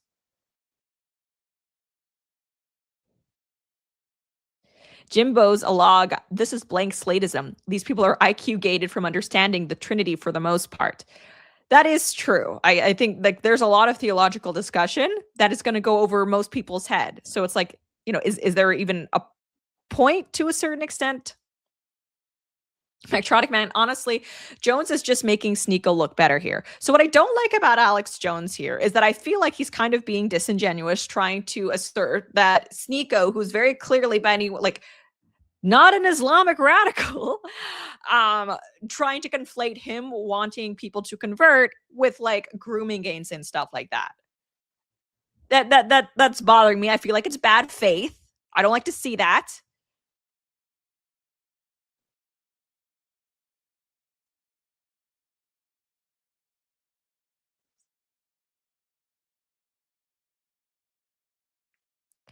Cheesy G269, Father, Son, Holy Spirit. The Son is not the Father, but altogether they make the Holy Trinity God. Yeah, I mean, the Bible is very clear that Christ is God. It literally says that. The Word is God. Alex is just trolling. Yeah, I do think Alex is just trolling. I mean, we have like an entire reel here. Hang on. Of Alex Jones just trolling. Nationalist cat boys. So Durka Muhammad Jihad. Well, stuff like that is. What do you want me to tell you? I'm your friend, like the Quran says, and then stab you in the back. The Quran doesn't say that. How about I become a Shiite with you, and we take swords and cut our heads, and for 8 hours I just march you like. That's wrong. That's wrong. That's wrong. Or I could be a megachurch Christian with Kenneth Copeland drinking my blood. I could be with Erica Kirk shooting fireworks off my ass and twerking. You want me to do that? Small minority to demonize two. So like, I just don't think this is, I don't think this is productive. I don't know. This is just like, what is this? That's kind of disappointing because I think there's like genuine conversations to be here. You know, I really care about the immigration issue. We can have actual conversations about like, hey, this is why like all of this mass migration is not good. Okay. It's depleting the resources. It's diluting the culture, right? These taxpayers are being taken advantage of. Like, that's an important conversation to have. There are important conversations to be had about the differences and similarities between like Christianity and Islam. A lot of people don't know that Jesus is actually a prophet in Islam, right? You're not going to see Muslims like defaming Christ because he's considered a prophet, but there's also really differences as well, right? Through Christ, Christians are offered not only eternal life, but the forgiveness of sins, which is something that Islam, like Judaism, does not have an answer to. And, you know, the way that, you know, Christian cultures overwhelmingly have decided that like, oh yeah, we're going to have like this separation of church and state, which has kind of led to the feminization of a lot of, you know, a lot of Christian communities.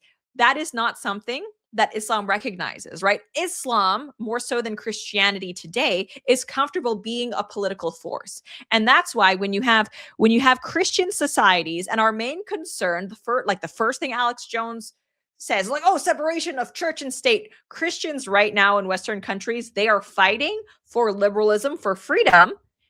And Muslims in Western countries are fighting for Islam.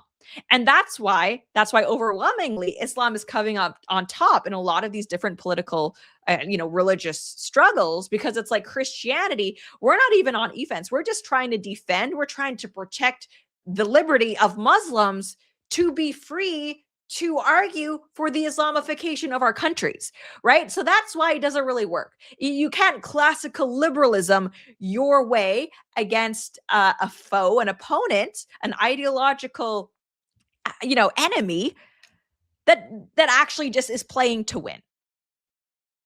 Unknown century, inshallah, everyone will be Catholic. Inshallah, every knee will bow to Christ.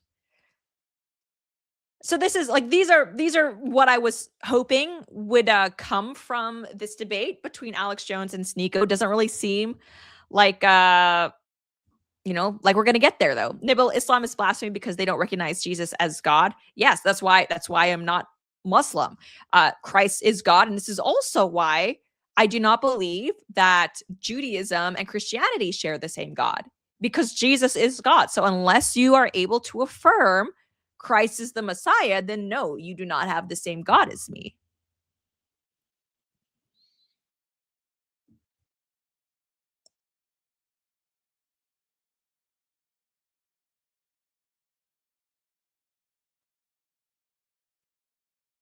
Nitronic Man, ironically, evangelicals were the biggest advocates for the separation of church and state after the revolution. So like, evangelicals get a lot of hate from both like the left for being overwhelmingly conservative and the dissident right for, there's a lot of dispensationalism in the evangelical right. So, you know, they're going to support sending those dollars to Israel. But Christianity as a political force can actually be really strong. You can actually make a lot of waves with it, but it's something that overwhelmingly Christians refuse to do. It makes them uncomfortable. They don't want to politicize Christianity. They shy away from Christian nationalism, but that's why we keep getting trounced, basically.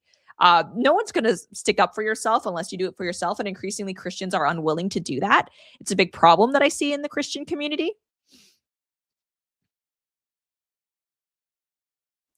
Christine77 on Kick. I was watching the stream and Sneako went in with the intent of a real debate and it turned into what you saw. Yeah, so that's, I mean, it's disappointing to me. It's disappointing to me.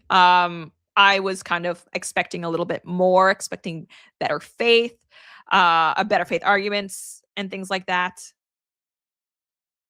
And so, like, I think Sneako did do an actual debate. We'll, like, just look at this. Respectful Christian pastor Cliff Netchell shows love to Sneako for being a fair host in the Islam versus Christianity debate. And also, if you could, I would like to make it clear that when I host these debates, I try to put biases aside and keep it fair and civil. So I appreciate you saying that you think it was. Thanks. You did a very objective job. Well done, sir. I appreciate it. And God bless you all. I appreciate this conversation. Hope to speak again soon.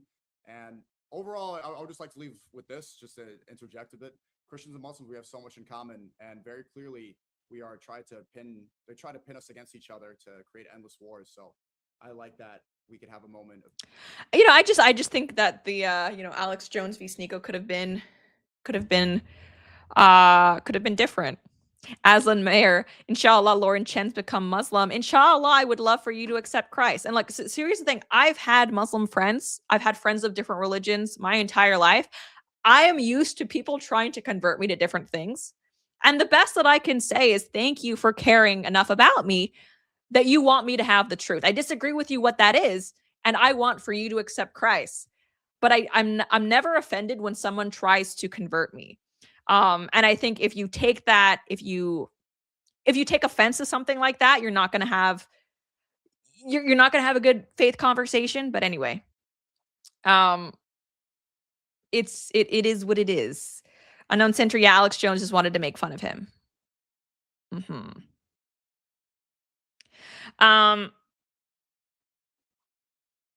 Jimbo's a log. If he ever deconverts, they will stone him.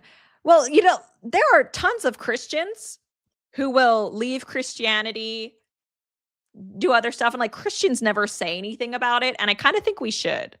And it's like I'm obviously not in favor of anyone being stoned, but I don't know. Like looking at Islam, I just wish that Christians would take our faith more seriously. Because I feel like a lot of Christians are lukewarm Christians. We're afraid to live our faith. We're afraid to, make people uncomfortable with being Christians. And I don't think we should be. Yorman on X, I like Alex, but he's not the one for a theological debate, LOL. Well, it didn't even need to be a theological debate, right? It could have been a debate about the role of Islam in politics. Versus, Christianity in politics, the role of Muslims in America. And it's just like, clearly that wasn't going to happen, unfortunately.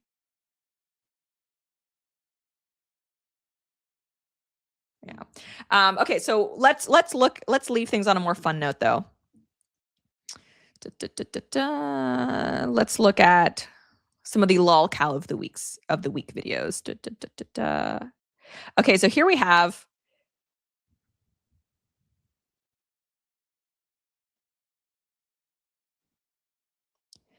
Reddit lies, raise the voting age immediately. So this post from Reddit, r/teenager polls, do you think rapists should be executed? 46% yes, 54% no. And it's funny because like leftists love to hate, like, oh, you're a rapist, right? Like everything's bad, it's rapist, it's terrible.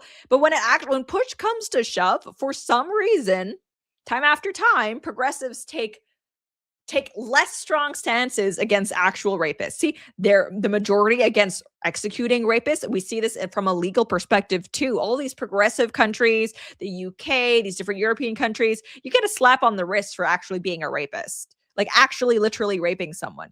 And it's crazy because, Republicans, right-wingers, they're often called rape apologists, but you poll them overwhelmingly like, hey, should rapists get the death penalty? Probably, yeah, right? Like if it's proven, and rape is a hard thing to prove sometimes when it's a he said, she said situation. But, when there's proof of trauma, like should the rapist get the death penalty? Like 100%, go for it. So, but I think that the issue here is that rape has become so diluted in the progressive sense where it's like, yes, they hate it. The rapists are evil, but simultaneously they're going to call someone who, doesn't call a girl back after a one-night stand a rapist, and it's regret rape. So, I mean, maybe the reason why they're a little bit less hard on actual rapists is because they understand that internally, basically everyone is a rapist by the progressive standard.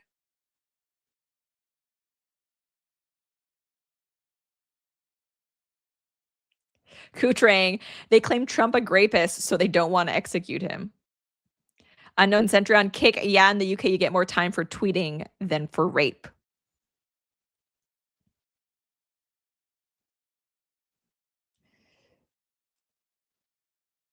Okay, so also, so Texas is in trouble. You know, there's a lot of like don't mess with Texas rhetoric, but Texas is an overwhelmingly purple state, especially if you're looking at like the cities, Austin, Houston, Dallas, like they're blue strongholds, so much so where we have a police officer in Fort Worth basically saying she's going to arrest protesters at the Pride Parade for offending the LGBT community. That ordinance means like music, not talking. If someone is offended by your talking, then we have a problem. If someone is offended, we have a problem.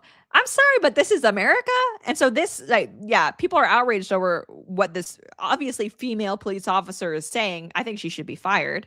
Violation of your rights. If you shut us down, no, if they are offended by your speech, okay, then I'll write you this ticket and then we'll go from there. Wait, you're gonna. I'm sorry, this is not the UK. Who cares if they're offended by speech? Like, I'm sure this Christian is offended by their degeneracy. Yeah, Kutrang, as people pointed out, she's talking to a former cop. So this person she's talking to, threatening to like write up for being offensive. Take us for offensive speech? Yes, absolutely. Are you serious? Speech. You're going to cite us for offensive it's called speech. disorderly conduct. That's, no. Disorderly conduct has to be accompanied by conduct. This is the conduct I'm that a you're retired doing. police officer myself. For who? 26 years, federal law enforcement. So it's federal. So this has nothing to do with local. Wow. It has nothing to do with local. Yeah. Well, do whatever you think that you can do. Whatever it says 80 whatever we decibels. think. Wow. It says 80 decibels. Since y'all know the law so well, I'm not going to let y'all. So I just want to clarify. If anything is said that's offensive, you're going to write a ticket? If someone complains that your language or what you're saying is offensive, If someone complains about what you're saying, then I will write you up. What's going on here? What's going on here? Oh yeah, okay. So here we have this in honor of formerly past Pride Month. I was assigned male at birth.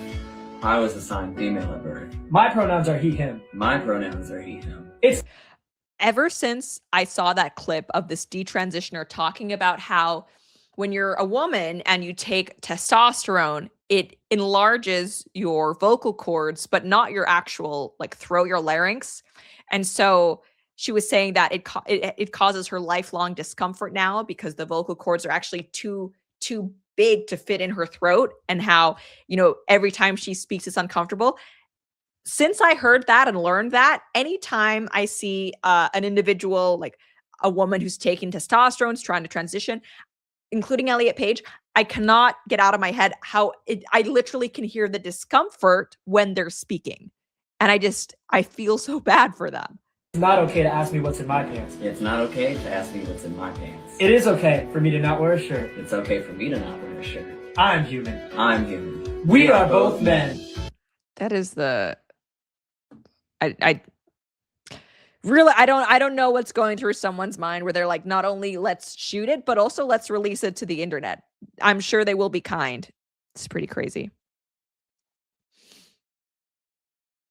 Oh yeah, here. Okay. So let's look at this. This should have been in the Mamdani section, but apparently he's somewhat of a prison abolitionist, which should not surprise people because DSA, Democratic Socialists of America, they are kind of like prison abolitionists. So here's Mamdani saying on prisons, frankly, what purpose do they serve? Are prisons obsolete? Whew, coming through with the quotes, coming through with the titles of the books. I have to read that, actually. I haven't read that as yet. But I think that, frankly, what purpose do they serve? Right? I think we have to ask ourselves that, which is that, I think a lot of people who defend the carceral state, they defend the idea of it and the way it And then obviously this other lefty responds, even if you don't believe in prison abolition, the question must be asked, what purpose do they serve? If it is to rehabilitate, they've proven remarkably bad at their jobs. If it is to punish, they still do a pretty lousy job at that. I think, okay, so let's ask ourselves, what purpose does prison serve? I think it should serve like multiple purposes. If we're talking about like murderers, violent criminals, the number one purpose of prison should be to remove them from the rest of the population, to quarantine the violent people so that they can't be causing more crime. Okay. And so we see that when you actually do just lock up the violent people, violence goes down. El Salvador is a great example of this, right? You only need to lock up a small percentage of the population, the bottom, most asocial, most violent percentage, for everything to get remarkably better. So El Salvador did that. They're like, hey, these are the people who are causing problems. They put him in jail, and then violence suddenly dropped. It's now one of the safest places on the planet because they locked up the prisoners. Okay. This is a very utilitarian way to look at prisons. And it works. It actually does work. And, for a long time in Europe, they would just execute a lot of these people, right? If you execute like the bottom percentage, the most violent percentage, like year after year, your society remarkably improves. It gets safer. It flourishes. But, at a certain point, progressives decided that actually this is not okay. We should be trying to rehabilitate these people. And I think rehabilitation, depending on what it is, can maybe work depending on the crime. Now, if you're someone who, I don't know, let's say you didn't pay your taxes. I don't know, underage drinking, maybe. There are certain crimes that I think should still be illegal, but also if we look at what to do with the person, the answer isn't, just to execute them or, just lock them up and throw away the key. I think there are certain circumstances where, yes, we especially when it comes to white collar crime. I know it's like, it's very popular now to act like white collar crime is not as bad, like to condemn the idea that white collar crime is not as bad as like violent crime. But I'm just going to come out and say it. Yes, white collar crime objectively is not as bad as someone randomly stabbing people in the neck on public transit. So when it comes to that type of thing, yeah, I think rehabilitation actually can like serve a big purpose. Like we should try to help people, especially if it's something to do with like, drug addiction or whatever. But the thing is like when it comes to a lot of these like lefties, they hate prison because they hate accountability. That's just what it is. They don't think there should be any accountability for anybody. Impurito or Dio. Butchering that. Nordic countries prisons look like 5-star hotels. Yes, they do. And that's fine for what they got going on. Like if you're in a Nordic country, the people who are in prison, disproportionately likely, it's not going to be the type of person who is in prison in America or Mexico, right? A violent gangbanger situation, psychopath, right? If you're talking about someone who's committed a crime but is clearly still like a functioning person, I'm all for treating them like a person, right?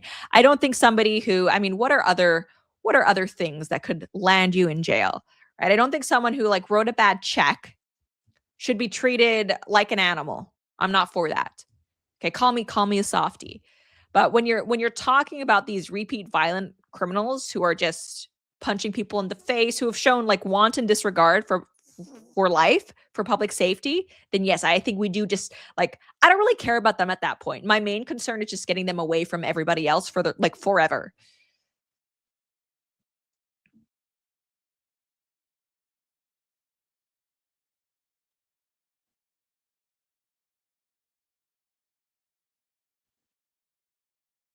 TZG269, taxes should be optional and that people should be allowed to decide where their money goes. Like 100%. And it's interesting because you can actually just decide to give more of your money to like the government. That's an opportunity.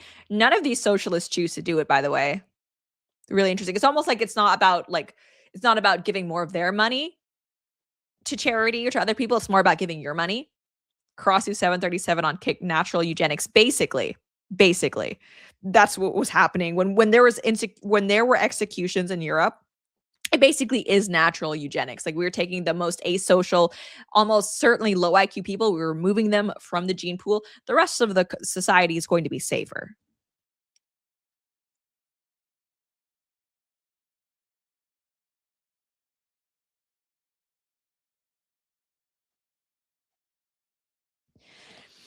Thou shalt not kill. Oh, sorry. Thou shalt not steal and thou shalt not kill are on the same 10 commandments, but that is God's judgment. Yeah, all of those are a sin. Thou shalt not covet is also one of the commandments, but we're not really locking up people for being covetous. Electronic Man, Singapore actually has a really good system. You get taxed, but a lot of it stays in your possession. Not even for, I've lived in Singapore, but I wasn't paying taxes. I was a kid, so I'm not even sure. Like how that works. Oh, you just have to spend it on designated areas. I think that's reasonable. Singapore does a lot good. It does a lot good, but not really a freedom society, right? It's arguably a benevolent dictatorship, but it kind of works. In any case, I think that's all the time we have for today. Thank you guys so much for tuning in. Next stream is going to be Monday at 2 p.m. Eastern. So I hope I see you there. And yeah, Dan9847 on Twitch. Yeah, look at Mark Ruffalo, still a multimillionaire instead of giving the bulk away. Right. I hope to see you guys then. Have a great weekend. And I forgot to shout out the podcast. If you're an audio only person, reminder as always, you can find the show as an audio only podcast. Hope to see you again soon. Have a great one.